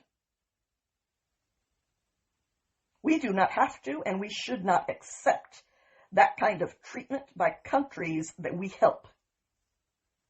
This is either a 2-way street or a no-way street. A 1-way street is not an option. And you will not hold out your hand expecting charity while you also spit in my face after I give it to you. In many immigration cases, ICE is unable to deport illegal immigrants to their own home because their countries refuse to accept their own citizens back when they are egregious criminals. And that is an option that should be taken off the table for any countries who want a dime of our money or a drop of defensive support from us. We have to deal with our horrible criminals, and you have to deal with yours. We are not the world's dumping ground. To top everything off, ICE cannot hold detainees indefinitely, and they are required to release them after a certain period of time. In an effort to fix this issue, the Trump administration has brokered deals with several third-party countries that are willing to take these foreign criminal deportees who've been refused by their own home country. Now, those are countries I am willing to give aid to. According to Reuters, a third plane that was full of those kinds of deportees arrived from the USA in the small African nation of Eswatini on Monday as part of those efforts. And according to CBS News, the Trump administration is also seeking to deport the MS-13 gang member, domestic abuser, human smuggler, and child solicitor Kilmar Abreu Garcia to Eswatini as well. All I know is that he isn't our problem. He doesn't have to go home, but he does have to get the hell out of here. And speaking of going somewhere else, or in this case not, travelers are facing major flight delays at airports all across the country as air traffic control employees are being forced to work without pay during the Democrats' ongoing government shutdown, causing delays at Nashville International Airport on Tuesday, while ABC7 Los Angeles reported that Burbank Airport in California was forced to conduct air traffic control operations in San Diego. Airports in Chicago, Atlanta, Newark, and other cities all across the country have also been impacted. On Tuesday, the Department of Transportation posted, "We're seeing an uptick in controller shortages across the country, and where are the radical Democrats voting against giving our great controllers a paycheck? This is the last thing they need." A TSA spokesperson told the Daily Wire that travelers should have patience while flying during the shutdown, writing, "While TSA is prepared to continue screening about 2.5 million passengers a day, an extended shutdown could mean longer wait times at airports," because less people are showing up to work. Understandably so, they're not being paid. But the potential for prolonged staffing shortages raises safety concerns as well, especially in a time of rising radical extremism and violence. Airlines for America, an industry trade group, said when federal employees who manage air traffic, inspect aircraft, and secure our nation's aviation system are furloughed or working without pay, the entire industry and millions of Americans feel the strain. We appreciate the men and women going to work despite not receiving a paycheck to ensure the safety and security of the traveling and shipping public. The White House spokesman, Kush Desai, sorry if I'm mispronouncing your name, told the Daily Wire, the Democrat government shutdown has real-life consequences. Each day, Democrats drag out their government shutdown to push free health care for illegal immigrants. It's everyday Americans, whether they're trying to fly or use critical government programs, who have to pay the price. Senator Marsha Blackburn of Tennessee told the Daily Wire, the Schumer shutdown is crippling air traffic control operations in Nashville. Democrats need to stop putting the safety of traveling Americans at risk and join Republicans in getting our government back open. Democrats, meanwhile, insist that congressional Republicans and Donald Trump are the ones who are actually responsible for the shutdown, which is now entering its second week. But that dog simply won't hunt. And the simple truth is that no one is buying that. Nevertheless, on Monday, California's Governor, Gavin Newsom, tried to sell that lemon in a post on X, claiming, "Thanks, Trump, Burbank Airport has 0 air traffic controllers from 4:15 p.m. to 10 p.m. today because of your government shutdown." Whatever, dude. Nick Daniels, president of the National Air Traffic Controllers Association, said during a press conference at Newark Liberty International Airport on Monday that he was there to advocate for the end to the shutdown, as the union advises controllers to continue working, adding, "I'm going to leave the political discussions to the politicians during this shutdown." But Democrats weren't the only ones feeling the heat this week. On Wednesday, authorities announced that they had arrested 29-year-old Jonathan Rydernick, who they say intentionally set the fire that destroyed Pacific Palisades, California, back in January. Rydertneck is an Uber driver who lived in California at the time of the fire, but who now lives in Melbourne, Florida, where he was arrested. Officials from the Justice Department and the Los Angeles Police Department held a joint press conference to announce the arrest. According to officials, Rydertneck intentionally started the Lockman fire on New Year's Day. The Lockman fire eventually became the Palisades fire after it was reignited by severe winds a week later. According to U.S. Attorney Bill Assaley, Rydertneck was in Pacific Palisades late on New Year's Eve after working throughout the evening. He drove towards Skull Rock Trailhead, got out of his car, and walked up a trail to a nearby hilltop, where he recorded videos and listened to a rap song. According to Assaley, the song that he listened to was accompanied by a music video showing objects being set on fire. Rydertneck's phone also had images that he had created with ChatGPT that showed people fleeing from burning forests.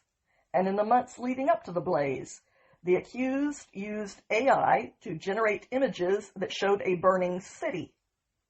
Another ChatGPT search that he made around the same time that he called 911 to report the fire he had started said, "Are you at fault if a fire is lit because of your cigarettes?" According to Assaley, it took the defendant several tries to contact 911 to report the fire. He fled the scene in his car, but turned around after passing fire engines driving in the opposite direction to fight the fire. While the Lockman fire burned, the defendant walked up the same trail from earlier that night to watch the fire and firefighters, using his iPhone to take short videos of the scene. The U.S. Attorney added that while firefighters were able to suppress the fire shortly after that, the fire continued to smolder underground within the root structure of the dense vegetation, and it was revived by strong winds a week later on January 7th, causing what became known as the Palisades Fire. That blaze eventually became one of the worst in California's history. It killed 12 people and destroyed nearly 7,000 structures, including thousands of homes, resulting in $150 billion in damage. The rebuilding process has been a long and difficult one for the victims due to California's notoriously overregulated building industry. As of last month, 9 full months after the devastation occurred, the city of Los Angeles had only approved around a third of the permits to rebuild, just over 600 approvals out of about 1,500 applications, meaning that they've approved less than 67 applications per month, or 2.16 per day. Careful, guys, don't hurt yourselves or anything. People just living without homes here. As winter approaches, I thought liberals claimed to care about stuff like that. The Eaton Fire, which occurred about 15 miles northeast of downtown Los Angeles in Altadena, was the most destructive blaze, killing 19 people and destroying more than 9,000 buildings. The cause of the Eaton Fire is still being investigated. According to Acting U.S. Attorney Bill Assaley, in the federal criminal complaint, Rydertneck is charged with maliciously setting the fire that eventually burned down the Palisades. But right now, that only amounts to Rydertneck being charged with destruction of property by means of fire. If convicted on that charge, he faces up to 20 years in prison. However, Assaley added that authorities have not yet determined all the charges that Rydertneck will face, and more charges than just the current ones will likely be presented to a federal grand jury.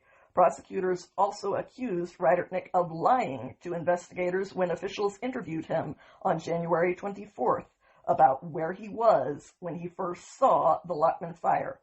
But geolocation data from his 911 call outed him. Thank goodness that the kind of people who are mesmerized by fire aren't typically very bright people. But while blue districts burn because fire hydrants are left without any water in them during peak fire season, there is good news on the horizon elsewhere in the world. On Wednesday, President Trump announced that a deal has been reached for the first phase of an agreement to end Hamas's 2-year war with Israel. Trump was hosting a public event with several independent journalists when he was approached by the Secretary of State, Marco Rubio. After whispering something in Trump's ear, Rubio then handed the president a handwritten note, which, based on photographs, appeared to say that a deal was very close. It then added, "Need you to approve a Truth Social post soon, so you can announce the deal first." Moments later, the president's account published that post, which read, "I am very proud to announce that Israel and Hamas have both signed off on the first phase of our peace plan.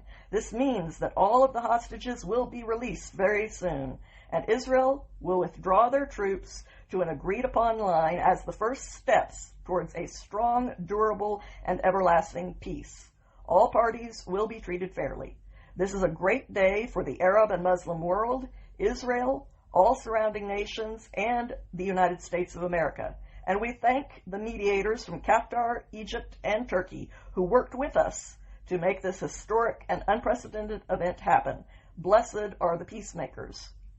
Trump told Barak Ravid, a reporter for Axios, that he will be traveling to Israel in the coming days, and the president added that they want me to give a speech at the Knesset, and I will definitely do that if they want me to.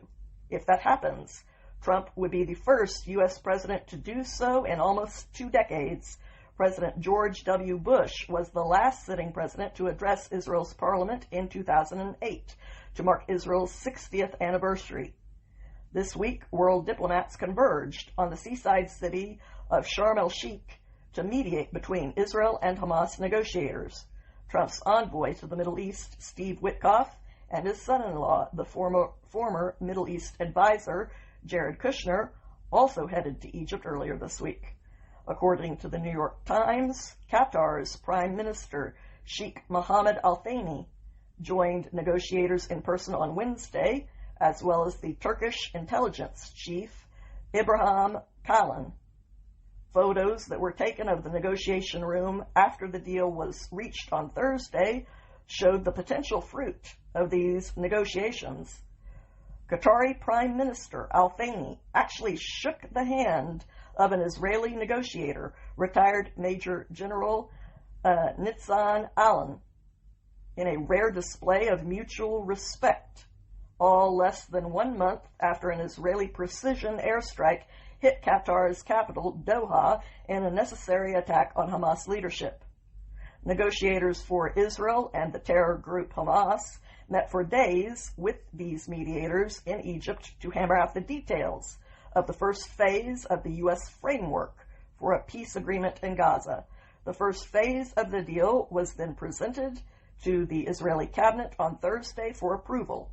According to the Associated Press, as part of the first phase, Hamas will release all 20 of the living hostages this weekend. Hamas is also responsible for returning the bodies of all of the 28 dead hostages that they still hold, although it is unclear at this point whether the terror group can actually locate and retrieve those bodies, which they are required to do under this deal. From the moment that the Israeli cabinet approves the agreement, the terror group has 72 hours to return all of the hostages, the living and the dead.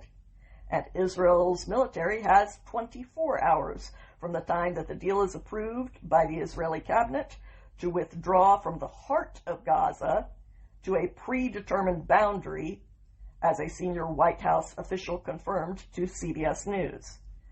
Now, Hamas is already grossly exaggerating the agreement as per usual, claiming that it promises a full withdrawal and a bunch of things that are simply not in there. But this is an old routine for the terror group, as anyone who has ever followed them knows. They claim that there is an agreement on things that have not been agreed to, and then when they do not get the things that they were never promised, they claim that Israel is violating the deal that was never made. But the content of those deals are all a matter of public record. So the only people who believe Hamas, a genocidal, barbaric terror group, are the most gullible people in the world, or I suppose the illiterate people as well. But unfortunately, Hamas is not the only group that is playing dirty after losing the battle. Zach Smith, a senior legal fellow who works with the Supreme Court and appellate advocacy program, as well as the Heritage Foundation, wrote this for the Daily Wire this week, which I have paraphrased in places. California's current crime conundrum can be told as a story with at least 3 parts. Voters passed 2014's Proposition 47, 2016's Proposition 57, and finally 2024's Proposition 36. In the first 2, voters went along with progressive policies that were sold to them using feel-good language. But the results only created more homelessness, more crime, and more human misery. In 2024, however, voters overwhelmingly rejected the failures that had come out of these earlier policies. So now, California's Governor Gavin Newsom and his state-level legislative allies are trying to undermine the voters, who are calling for more criminal accountability by refusing to adequately fund Proposition 36's 2024 proposals.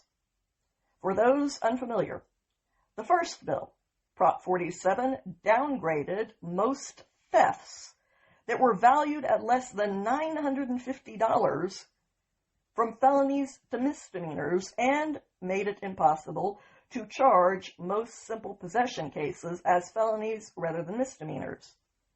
Combined with the fact that California's rogue prosecutors in cities like San Francisco, Los Angeles, and Oakland refused to prosecute most misdemeanors at all, and predictably, lawlessness flourished. Amid this initial problem, California voters approved Proposition 57 in 2016. Voters were told this proposal was designed to allow nonviolent offenders who had been rehabilitated to be released from prison early. Sounds good, right? Here's the problem. The California legislature had previously redefined what nonviolent offenses were, so that supposedly nonviolent offenses now included crimes like assault with a deadly weapon, soliciting murder, intimidating a witness, resisting arrest in a way that causes harm to a police officer, elder or child abuse, arson that caused an injury, human trafficking, certain types of manslaughter, sex trafficking, trafficking of children, and rape of an unconscious person, although this last one has at least since been changed. Now, most people would agree that none of those are in any way non-violent crimes. And yet, because the progressives in California's legislature had arbitrarily declared them to be so, the people who committed those heinous offenses began to be released under Prop 57's regime. Sensing that something had gone very wrong, based on the results that normal citizens were being forced to live with by the people who were supposedly their representatives, and learning through their own experiences that these soft-on-crime policies were hurting their communities rather than helping them, Californians took action. Not only did they vote out of office the rogue district attorneys in San Francisco, Los Angeles, and Oakland, but they also passed, with almost 70% of the vote, Proposition 36, which rolled back many of Prop 47's soft-on-crime policies.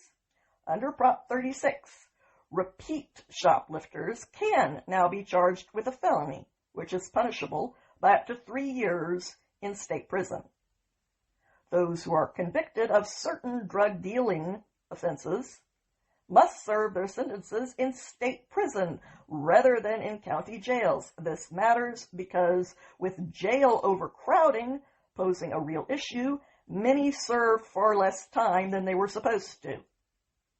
Those accused of certain drug possession offenses or who have multiple past convictions for drug crimes are given a choice. Complete a drug rehab program and his or her charges will be dismissed. Or that person can face up to 3 years in a state prison. Finally, Proposition 36 requires courts to warn the defendants who come before them that if they provide illegal drugs to someone, they could be charged with murder if that person overdoses and dies as a result. Governor Gavin Newsom opposed Proposition 36 and vigorously campaigned against it. Now that 70% of California's voters have rejected his soft-on-crime policies, he's pitching a temper tantrum and is actively opposing funding many of Proposition 36's proposals, overruling 70% of his voters in that move. Who's endangering democracy again? In May of 2025, Governor Newsom said, there were a lot of supervisors in the counties that promoted it. So this is their opportunity to step up. Fund it. No, dude. Funding it is what tax dollars are for. They are not for your pocket or for your pet projects.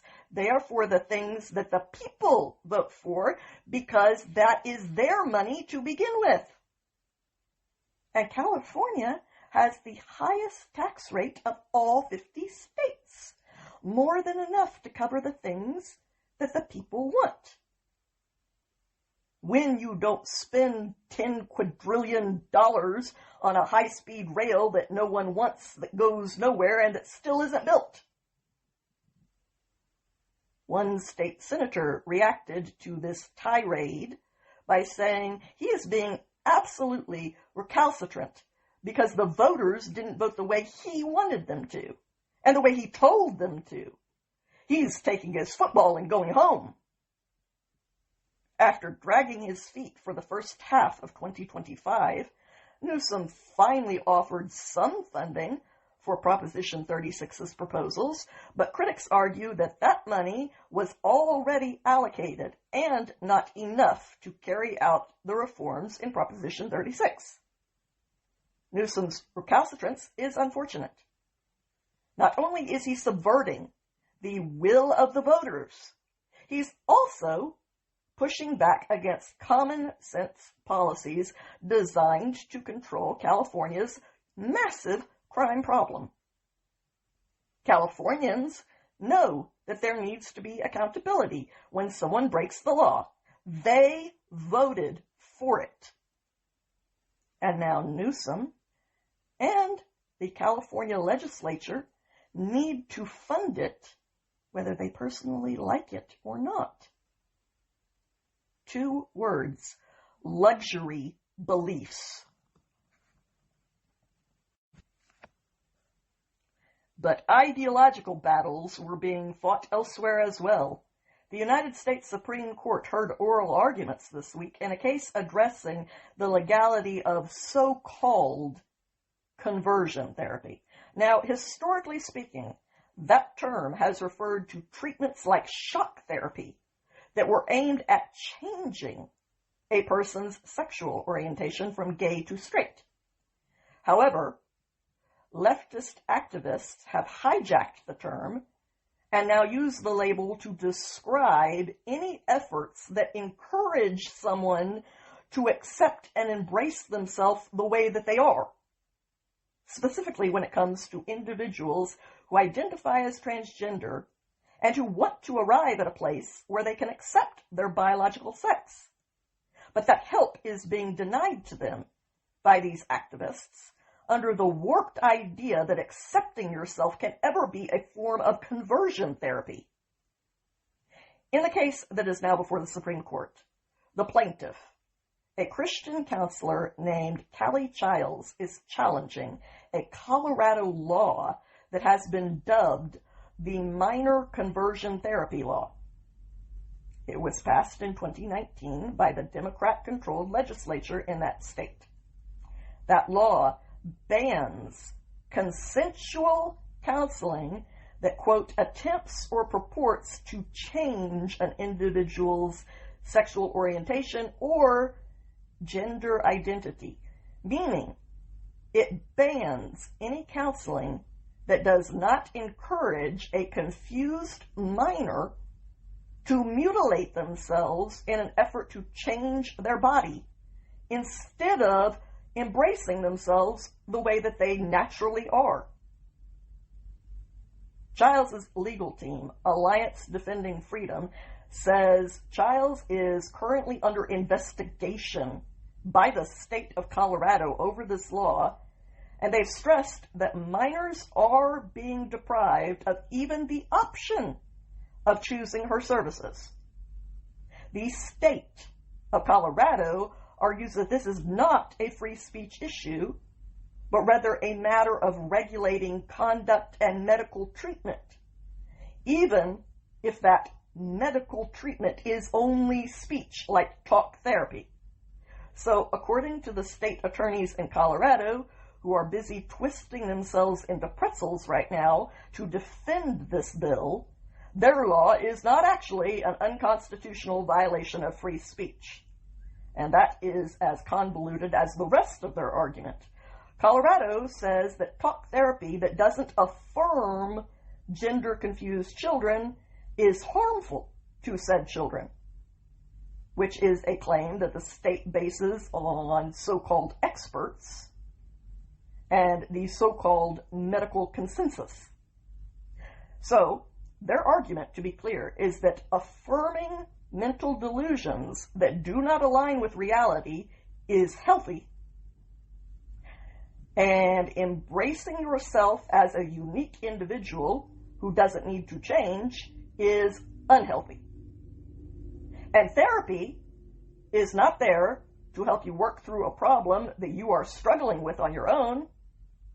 It is only there to affirm everything that you are already doing that isn't working, even if what you are doing is so self-destructive that it involves mutilating yourself. The healthy thing is to affirm that. Yeah, the experts strike again. It really is a mystery why no one trusts them anymore. The Supreme Court of the United States and the justices on it appear to be leaning in favor of the plaintiff in this case. And I don't mean just the conservative judges. Liberal Justice Elena Kagan seemed to side with Justice Samuel Alito when he said that the Colorado law seemed like, quote, blatant viewpoint discrimination, which it obviously is. It is your viewpoint that gender-affirming care is to be affirmed, but that is not a consensus. It is not backed by science. In fact, it is often contradicted by science. And it is a matter of opinion. So banning one set of opinions is obviously blatant viewpoint discrimination. A ruling is expected next summer. And if the tea leaves are being read correctly, an overturning of this Colorado law could be on the horizon. And that ruling by the nation's highest court could influence similar laws in dozens of other states. And speaking of rejecting the crazy policies that some people keep trying to force down everyone's throats, on Wednesday, Senate Republicans were joined by one very high-profile Democrat, and together they blocked a war powers resolution that was seeking to stop President Trump from conducting any more strikes on drug smuggling boats in the Caribbean.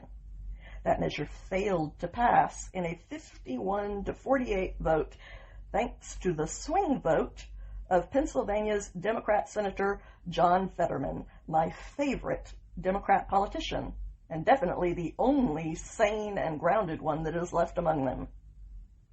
Fetterman broke ranks to vote against the measure, while Republican Senators Rand Paul of Kentucky and Lisa Murkowski of Alaska broke ranks in the opposite direction and sided with the Democrats who wanted to tie the government's hands when it comes to fixing problems that are killing our fellow Americans. The now dead resolution was originally spearheaded by Democrat Senators Adam Schiff of California and Tim Kaine of Virginia, and it would have required congressional authorization before the United States military could engage in any hostilities with any civilian-run drug trafficking crime family, including those that the Trump administration has labeled foreign terrorist organizations. Oh yeah, that sounds like a great idea, considering that Congress rarely gets anything done. It takes them all year to pass a handful of major bills, and as we speak, they are currently carrying out a childish government shutdown. So yeah, sure, let's put them in charge of more decision-making. That way nothing ever gets done or fixed by the time that they vote, after they're done showboating and virtue signaling and filibustering in their depends for days on end. The cartel boat will have reached the moon. The executive branch, on the other hand, the one responsible for executing the laws, has already conducted forced strikes on vessels near Venezuela since early September, and has declared the U.S. to be in a non-international armed conflict with the cartels. On Tuesday, the Trump administration stated that the administration strongly opposes passage of Senate Joint Resolution 83, a joint resolution that would direct the removal of United States armed forces from hostilities against any foreign terrorist organization or specially designated global terrorist designated on or after February 20th of 2025, engaged in the promotion, trafficking, or distribution of illegal drugs and other related activities. At the beginning of October, the White House sent a memo to Congress stating that the United States has now reached a critical point where we must use force in self-defense and defense of others against the ongoing attacks by these designated terrorist organizations. White House spokeswoman Anna Kelly added, "As we have said many times, the president acted in line with the law of armed conflict to protect our country from those trying to bring deadly poison to our shores, and he is delivering on his promise to take on the cartels and eliminate these national security threats from murdering more Americans." Please go see my episode on the fentanyl epidemic if you want to get a real good look at just how many Americans have died because of this. GOP Senator Mike Crapo of Idaho said that the strikes were fully compliant and fully justified. Senator Rick Scott of Florida called the cartels narco-terrorists and praised Trump for trying to get drugs out of this country. But Senator Rand Paul disagreed, arguing, "Is it too much to ask to know the names of those we kill before we kill them? To know what evidence exists of their guilt? Death is generally not the penalty for drug smuggling." Okay, Senator, here we go. Those drug traffickers aren't being killed for their name. They are being killed to protect our citizens from their crimes. See the difference? So what exactly is the purpose of delaying a strike until they've gotten away, all to publish an entirely irrelevant fact like their name first?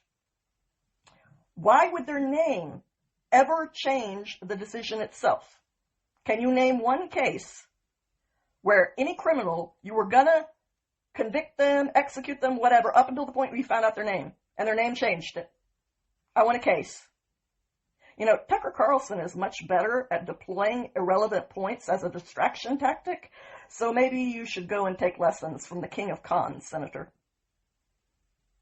And as for the part where you claim that death is generally not the penalty for drug smuggling, tell that to their underage victims. who died on their very first experimentation of fentanyl poisoning after being lied to about what drug they were taking. And death is the penalty for murder, Senator. And poisoning is a type of murder. Glad I could clarify things for you. Maybe I should take your leadership seat until you have the time to educate yourself. Senator Fetterman, on the other hand, still has a functioning brain despite his disabilities. So what's your excuse? His vote gave the administration the edge that it needed to defeat your, I'm going to be generous and say, ignorance. He has demonstrated a willingness to break with Democrats before, especially regarding the Israel-Hamas war, for which I applaud him. He is one of the few people who still has the integrity to put what is right over displays of loyalty. And even when I disagree with him, I at least can respect him for that. And speaking of displays of loyalty to a cause that does not merit any devotion, this week the Daily Wire reported that authorities in California released an illegal immigrant who then went on to kill 6 farm workers in a DUI crash last month. ICE had lodged a detainer with those authorities in California in 2024, asking them to hand over this illegal immigrant from Mexico, who has a criminal record, 49-year-old Bento Cirillo Biarriba. And if they had cooperated, 6 innocent people would still be alive and perfectly well. Instead, that request was ignored, and Cirillo Bialvia was released for what was then his 3rd DUI arrest. Who knows how many times he actually endangered others by driving drunk, but he was caught doing it 3 different times. You see, it turns out that people who don't respect the laws, say on immigrating legally, don't respect the laws. Shocking, I know. After Cirillo Bialva was released back onto the streets following his 3rd DUI arrest, he allegedly went on to commit his 4th DUI in Napa County, where he drunkenly drove into a tree, killing 6 passengers and severely injuring a 7th. I have said it before, and I will say it again. You can either severely punish the handful of criminals for their crimes, or you can severely punish the innocent majority for other people's crimes. But one group or the other is going to be severely punished no matter what you do. You only get to choose which group it is going to be. And anyone who isn't upfront with you about that is a liar who is manipulating you with half-truths. According to DHS, federal authorities have deported Cirillo Bialva 7 times. He also has a criminal history that includes possession of cocaine, 3 DUIs prior to this latest fatality, driving without a license, and violating a court-ordered restraining order. That is why the Assistant Secretary for Homeland Security, Tricia McLachlan, correctly claimed that sanctuary laws are to blame for this fatal crash, saying this serial criminal killed 6 innocent souls. Governor Newsom has blood on his hands. This serial criminal should have never been released by California authorities. Sanctuary policies protect the worst of the worst criminal illegal aliens. ICE will do everything in our power to remove this serial drunk driver, abuser, and drug user from our country.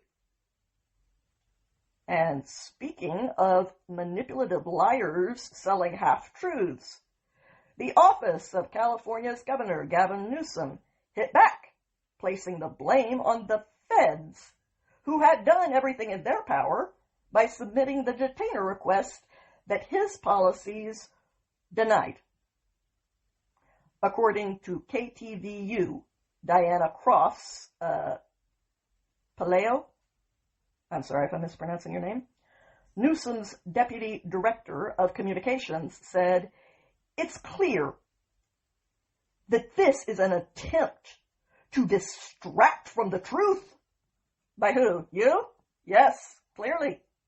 But she went on. This individual re-entered the country several times under the federal government's watch. Trump and Miller have little interest in public safety or protecting farm workers. One, everything happens under the federal government's watch because there is always a federal government, lady. What does that prove? Second question, whose federal government? Trump's or Biden's? And either way, without sanctuary cities, the criminal in question would have been deported for an 8th time when the detainer was requested. Or he would have given up on coming back a long time ago because there would have been nowhere for him to hide. And here's the part that you really want to distract from. Regardless of how many times he broke into our home and headed straight for your criminal harbor, you cannot get away from the only fact that actually matters in this case, which is that the feds issued a detainer. And you, not them, you refused to cooperate, and you turned him loose onto the streets despite his record. Not someone else, you. You put him on the streets, and he killed 6 people. You.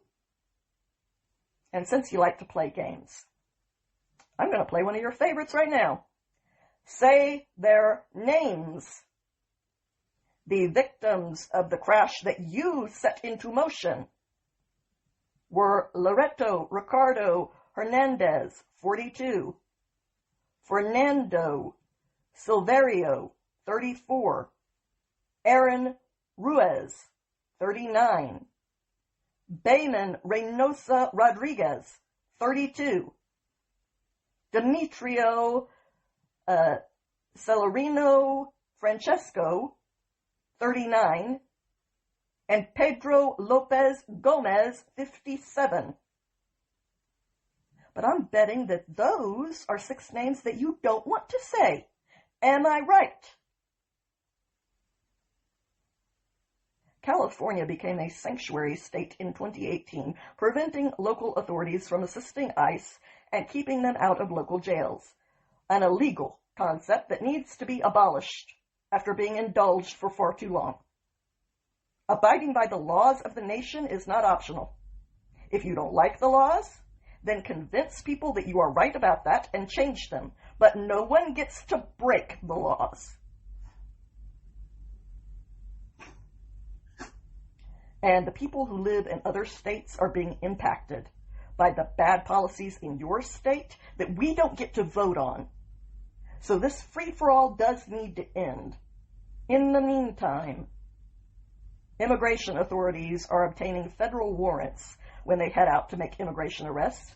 These warrants are a loophole in sanctuary laws because they allow ICE agents into jails as these warrants escalate immigration cases from civil matters into criminal ones based on the fact that illegal entry and illegal re-entry, even more so, are crimes, which removes non-compliance as an option, even in sanctuary districts. But while some places are rightly staring down the barrel of losing some options that they've been abusing, other people are busy creating more options for the regular people.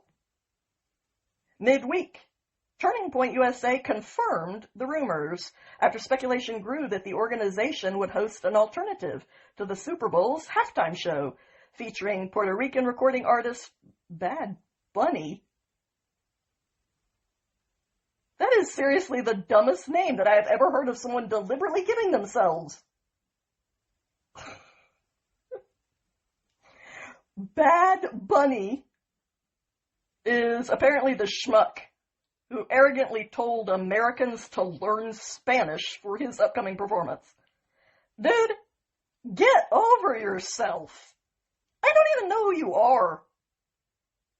So I am certainly not learning another language for you. If I go over to Spain, I do not tell Spaniards to learn English to please me. Because that would be behaving like an entitled little brat.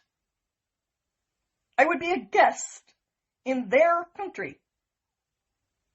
So I either learn their language, Spanish, or I make do. America's official language is English, not Spanish. If I go elsewhere, then the burden is on me to adapt to the places that I have chosen to go. If other people come here, then the burden is on them to adapt to us.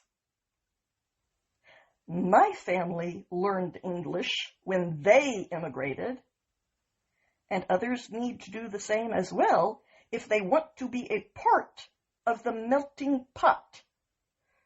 So, to your demand that we all learn Spanish for you, you little narcissistic dictator, I have a simple one-sentence answer for you.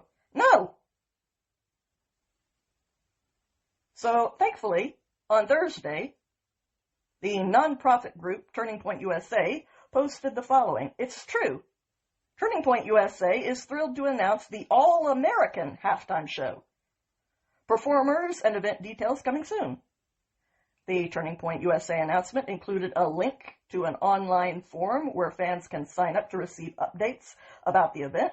The form also includes a survey polling respondents on what type of music they would like to see featured, with selections including anything in English, Americana, classic rock, country, hip-hop, pop, and worship. Wait, the people choose what they want? Instead of the elites choosing for us and dictating to us that we must want it or they will howl names that no longer bother us into the wind? Radical. And yet, that distant world seems strangely familiar somehow. It echoes a long-forgotten world that used to say the customer is always right. What happened to that world? Let's bring it back. Because the controversy over Bad Bunny being selected as the halftime entertainment sparked a larger debate about recent trends of musical performances that are clearly not aimed at the customers. I mean, Bad Bunny isn't the choice of most people who buy NFL tickets. But someone decided at some point that the halftime show was the hostage part of the NFL experience that you paid big money for, and here we are. But to be fair, I guess sermonizing is a sport too, to some people, the kind of people who would get killed playing actual football. So while they enjoy their favorite sport, suggestions started pouring in for creating an alternative event so that we can opt out of the hostage portion of the afternoon. The conservative commentator Jack Posobiec posted this to X at the time. Sure would be a shame if Turning Point USA hosted a counter Super Bowl halftime show with Creed. That post quickly went viral. Other prominent voices floated names of country and rock icons, each known for English language hits, and a total lack of issuing political slurs against ICE and our country. So all I can say to people is remember to flip the Super Bowl's program completely off instead of just leaving the room like we normally do out of habit. And let's see if by doing that we can't set a new record for the lowest ratings for a halftime show in Super Bowl history. And if you're going in person, I have a game plan for you too. Bring headphones and your phone and sit in your seat staring at your screen, openly ignoring the sermon in favor of watching a real show that will feature performers who hopefully aren't named after stuffed animals and cereal box cartoons. Can you picture what it would look like to have to air that shot of a tuned out stadium? $5, as Bad Bunny swears in Spanish. And speaking of celebrating American events however we want to, on Thursday, President Trump signed a proclamation officially declaring October 13th to be Columbus Day and vowing to reclaim his extraordinary legacy of faith, courage, perseverance, and virtue from the left-wing arsonists who have sought to destroy his name and dishonor his memory. While Columbus Day has been officially recognized in the United States for decades, the Italian explorer has been under relentless attack by left-wing activists in recent years.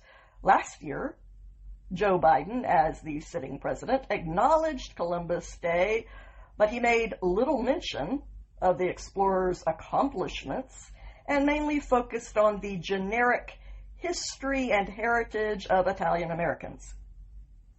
In Biden's first year in office, he issued the first ever presidential proclamation of Indigenous Peoples Day, which he recognized on the same day as Columbus Day. And if you want to hear my full take on that, then listen to the end of my Kamala Harris episode during election season last fall, where I make my full case for that debate. Trump's proclamation was a welcome contrast from Biden's words about the great Christopher Columbus. Today, our nation honors the legendary Christopher Columbus, the original American hero, a giant of Western civilization, and one of the most gallant and visionary men to ever walk the face of the earth. Outrageously, in recent years, Christopher Columbus has been a prime target of a vicious and merciless campaign to erase our history, slander our heroes, and attack our heritage. Before our very eyes, left-wing radicals toppled his statues, vandalized his monuments, tarnished his character, and sought to exile him from our public spaces. Under my leadership, those days are finally over. And our nation will now abide by the simple truth. Christopher Columbus was a true American hero, and every citizen is eternally indebted to his relentless determination. The president signed that proclamation during a cabinet meeting at the White House. After signing the document, Trump showed it to the cameras and said, "We're calling it Columbus Day." And then he added, "We're back, Italians." And as a proud Italian American, all I can say is thank you, Mr. President. Trump also signed a proclamation declaring October 9th Leif Erikson Day, recognizing the Vikings' triumphant spirit of exploration. That proclamation declared, "This Leif Erikson Day, we summon his courage. We honor his enduring legacy of adventure and exploration, and we renew our resolve to advance the limits of human achievement." But unfortunately, there was also tragedy to contend with this week, as well as victories to celebrate. Early Friday morning, several people were killed, and at least 19 more were unaccounted for after a massive blast occurred at the explosives plant, Accurate Energetic Systems, in Hickman County, which is around 60 miles southwest of Nashville, Tennessee.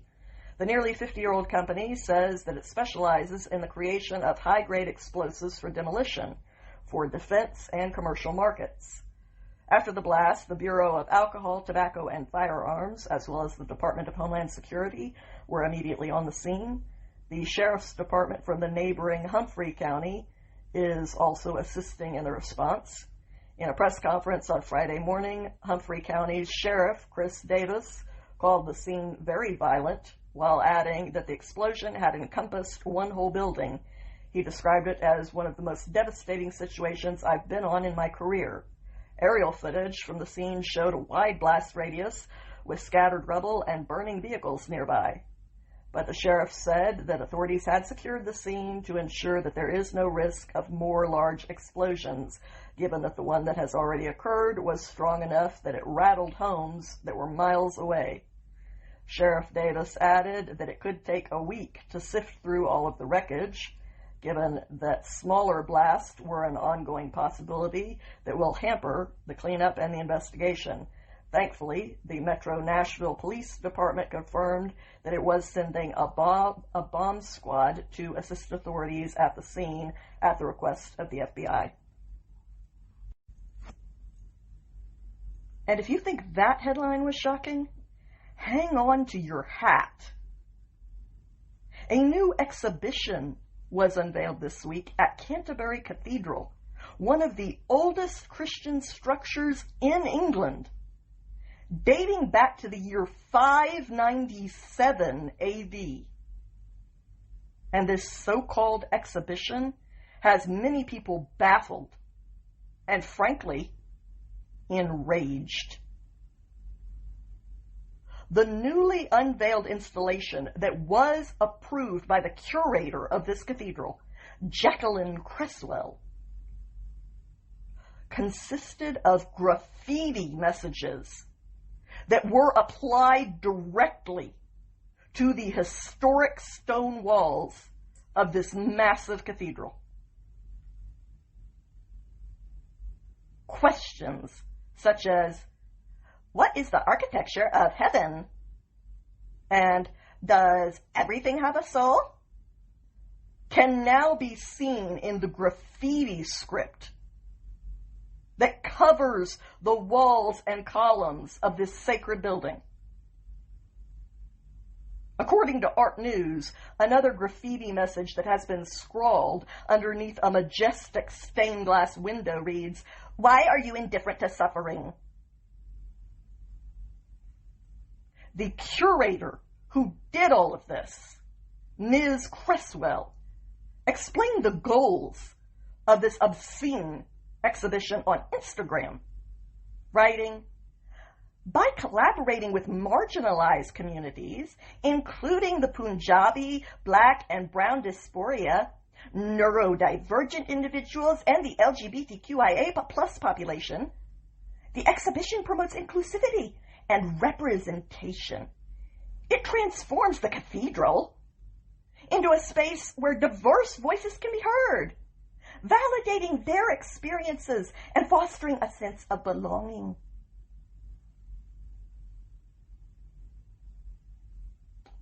Okay, lady, I am about to open up a can of Southern whoop-ass on you, so you better run and fetch your smelling salts. A church is a place for one person, and one person only, to be represented. And I am not talking about a BIPOC, neurodivergent, LGBTQ alphabet person. A church is a place for Almighty God to be represented, and only Almighty God. And if you think that that truth is harsh, get ready to really clutch your pearls, lady. Because a church is also not a place where it is appropriate for diverse voices to be heard. It is a place where the one still, small voice of God is meant to be heard. And if you don't understand that, then you are the curator of the wrong frickin' building, hun. And you need to quit trying to colonize God before the earth opens up and swallows you alive. Because diversity might be your God, but a church is not your religion. A church is dedicated to Christianity. We have one God, and diversity ain't it. So if you want to worship that, quit appropriating our sacred places. Go make your own. Now, as much as I would like to be able to tell you that there was only one person on the planet who was even capable of being this deranged, I can't. Because this obscenely disrespectful exhibition also has the support of the Dean of Canterbury, David Monteith, who said this about the vulgar display of graffiti. There is a rawness which is magnified by the graffiti style, which is disruptive. There is also an authenticity in what is said, because it is unfiltered and not tidied up or sanitized. Above all, this graffiti made me wonder why I am not always able to be as candid, not least in my prayers. Oh, I can be candid if that's what you enjoy. So, set foot on this side of the pond, and I'll candid you right into oblivion with a string of words that would make C.S. Lewis himself proud.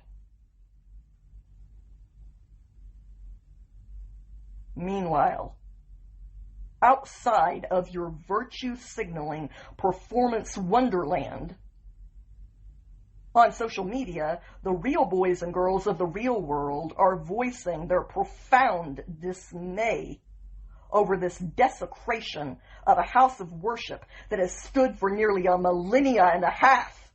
You barbarians! The Irish author Keith Woods posted this on X, was horrified to see this graffiti on Canterbury Cathedral, founded by St. Augustine himself.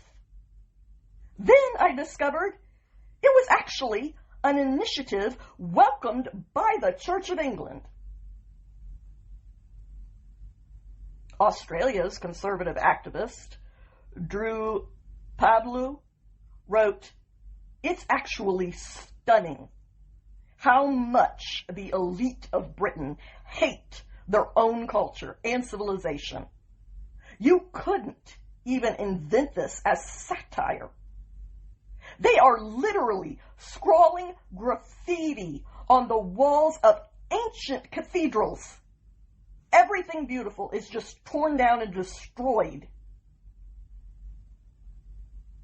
The graffiti display is scheduled to remain until January of 2026. So, before I say something that I might possibly truly regret, I will just say this. What the hell has happened to you, Britain? I truly do not want to give up on you, but you are making it real hard. The country that gave us William Tyndale and Shakespeare, Henry V and Winston Churchill.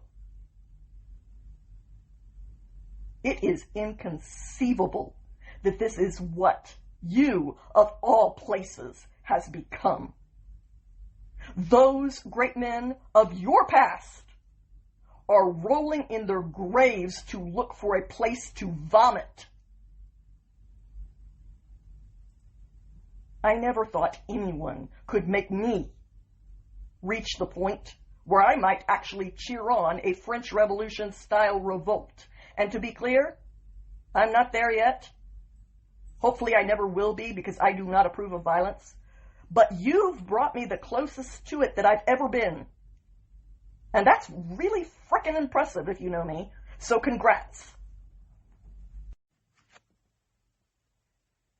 Now, even though this next story is technically good news, after that last story, I am feeling deeply conflicted about anything involving England, in a way that I normally only experience when Heath Ledger dies in The Patriot. But I'll give it a try anyway. On Friday, President Trump unveiled a deal with the UK-based drug maker AstraZeneca, under which the company will sell some of their medicines at a discount to the U.S. government's Medicaid program in exchange for a 3-year tariff exemption. The latest prescription deal on behalf of Medicaid is similar to the one that Trump reached last week with Pfizer, and it has widespread implications. More than 70 million people are covered by Medicaid, which, for those of you who live outside of the United States, Medicaid is the state and federal program for people with incomes that are low enough to qualify for additional help.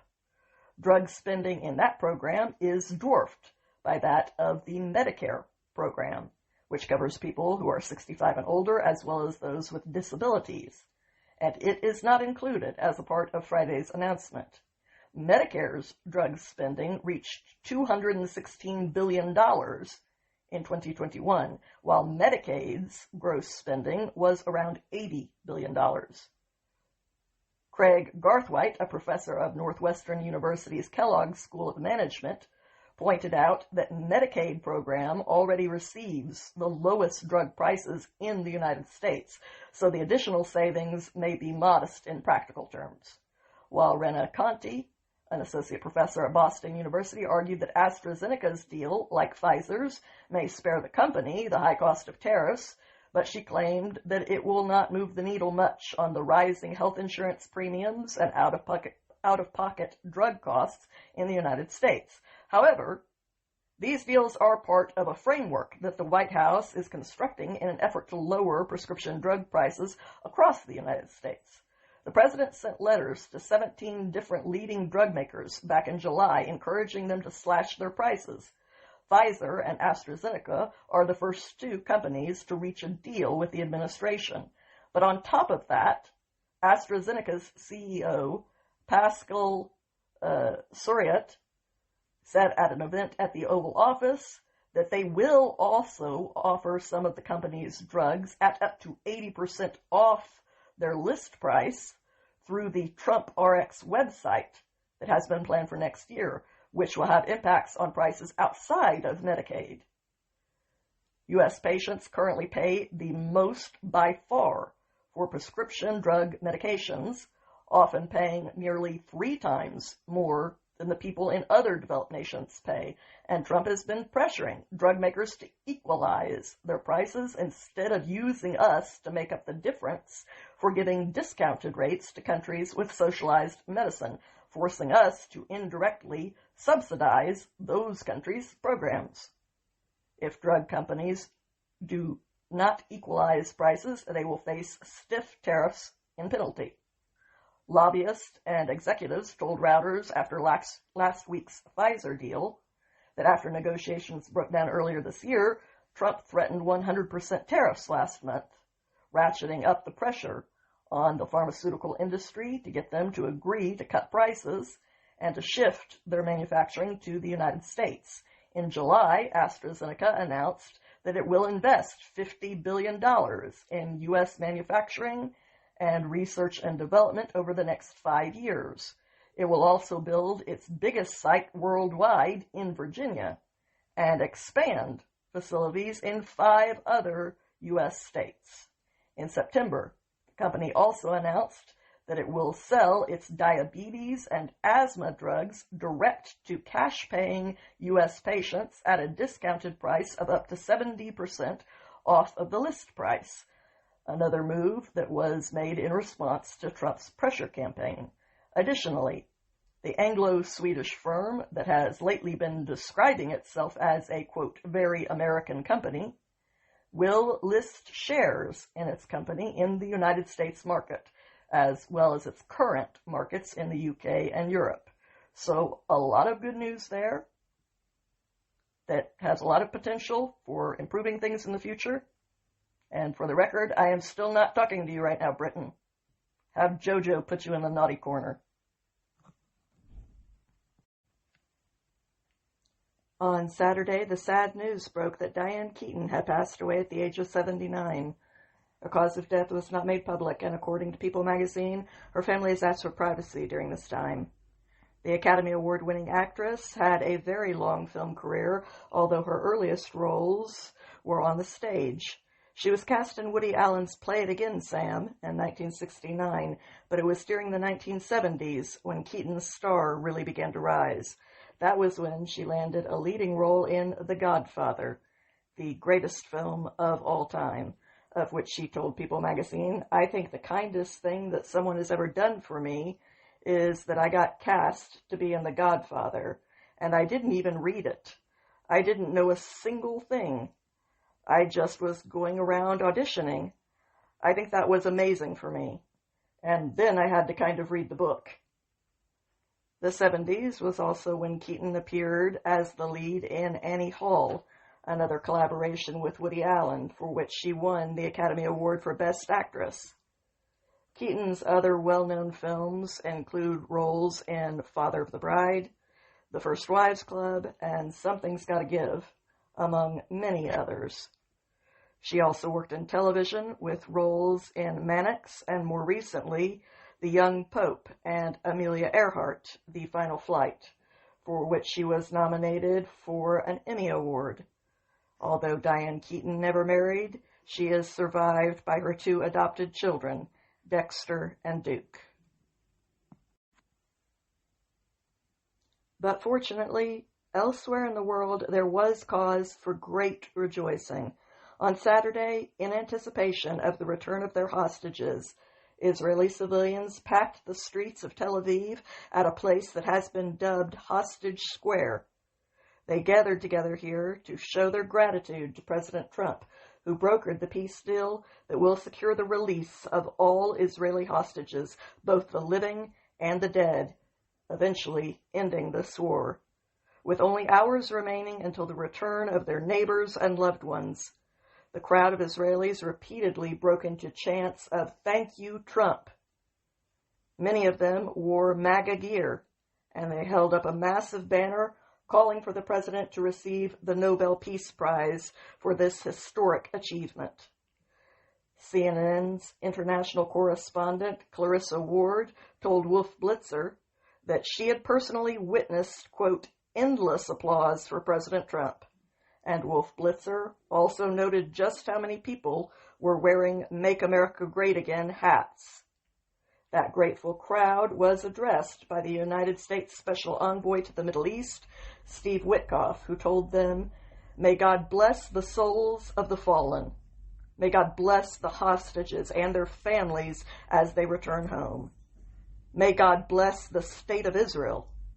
May God bless the United States of America. And may God bless Donald J. Trump, the greatest president the world has ever seen." Trump's son-in-law, Jared Kushner, who has been acting as an informal advisor on Middle Eastern policy, also spoke to the crowd that had gathered.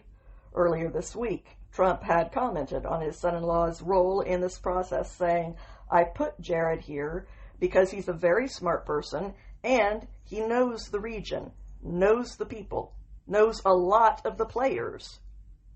Kushner, who is said to have played a major role in negotiating the peace agreement, told the crowd that he was heartbroken over the attack on October 7th and also proud of Israel for remaining true to their values as they carried out their very considered response. As he spoke, the people in Hostage Square began chanting, "Thank you, Trump." Trump's daughter, Ivanka, also spoke to the massive crowd, telling them that her father stands with the people of Israel, always. And again, applause and chants of "Thank you, Trump" erupted. However, there was some tragic news to report during Sunday's wait as well. a survivor of the Nova Music Festival, Roai Shalev, committed suicide this weekend. On October 7th, Roai Shalev experienced several tragedies, including witnessing his girlfriend, Maipal Adam, being murdered right in front of him during Hamas's massacre of peaceful young people who had gathered to celebrate love and unity through music. Roai Shalev's good friend, Hilly Solomon, was also killed during that vicious attack. Then Roai Shalev's mother reportedly committed suicide 2 weeks after the October 7th atrocities occurred, and unfortunately her son has now followed her down that unimaginable path of suffering. The 30-year-old was found dead in a burnt-out car near Netanya after he had put out a post on social media Friday night saying that he couldn't take it anymore, adding, "Please don't be angry with me, please. No one will ever understand me, and that's okay, because you can't understand. I just want this suffering to end. I'm alive, but inside, everything is dead." I pray that he is finally experiencing the peace that he was so desperate to rediscover. And I pray that all of the hostages make it safely back to the arms of their family tomorrow to begin their own long journey of rebuilding and learning to live again. May God bless them and help them on that difficult journey. That is it for me. Thank you for listening to today's episode. I hope that you enjoyed it. If you did, I would ask you to please help me build this podcast into a success by clicking the like and follow buttons, because that is what does the trick in making these things successful. And I hope you come back again next week. Until then, have a good week, my friends.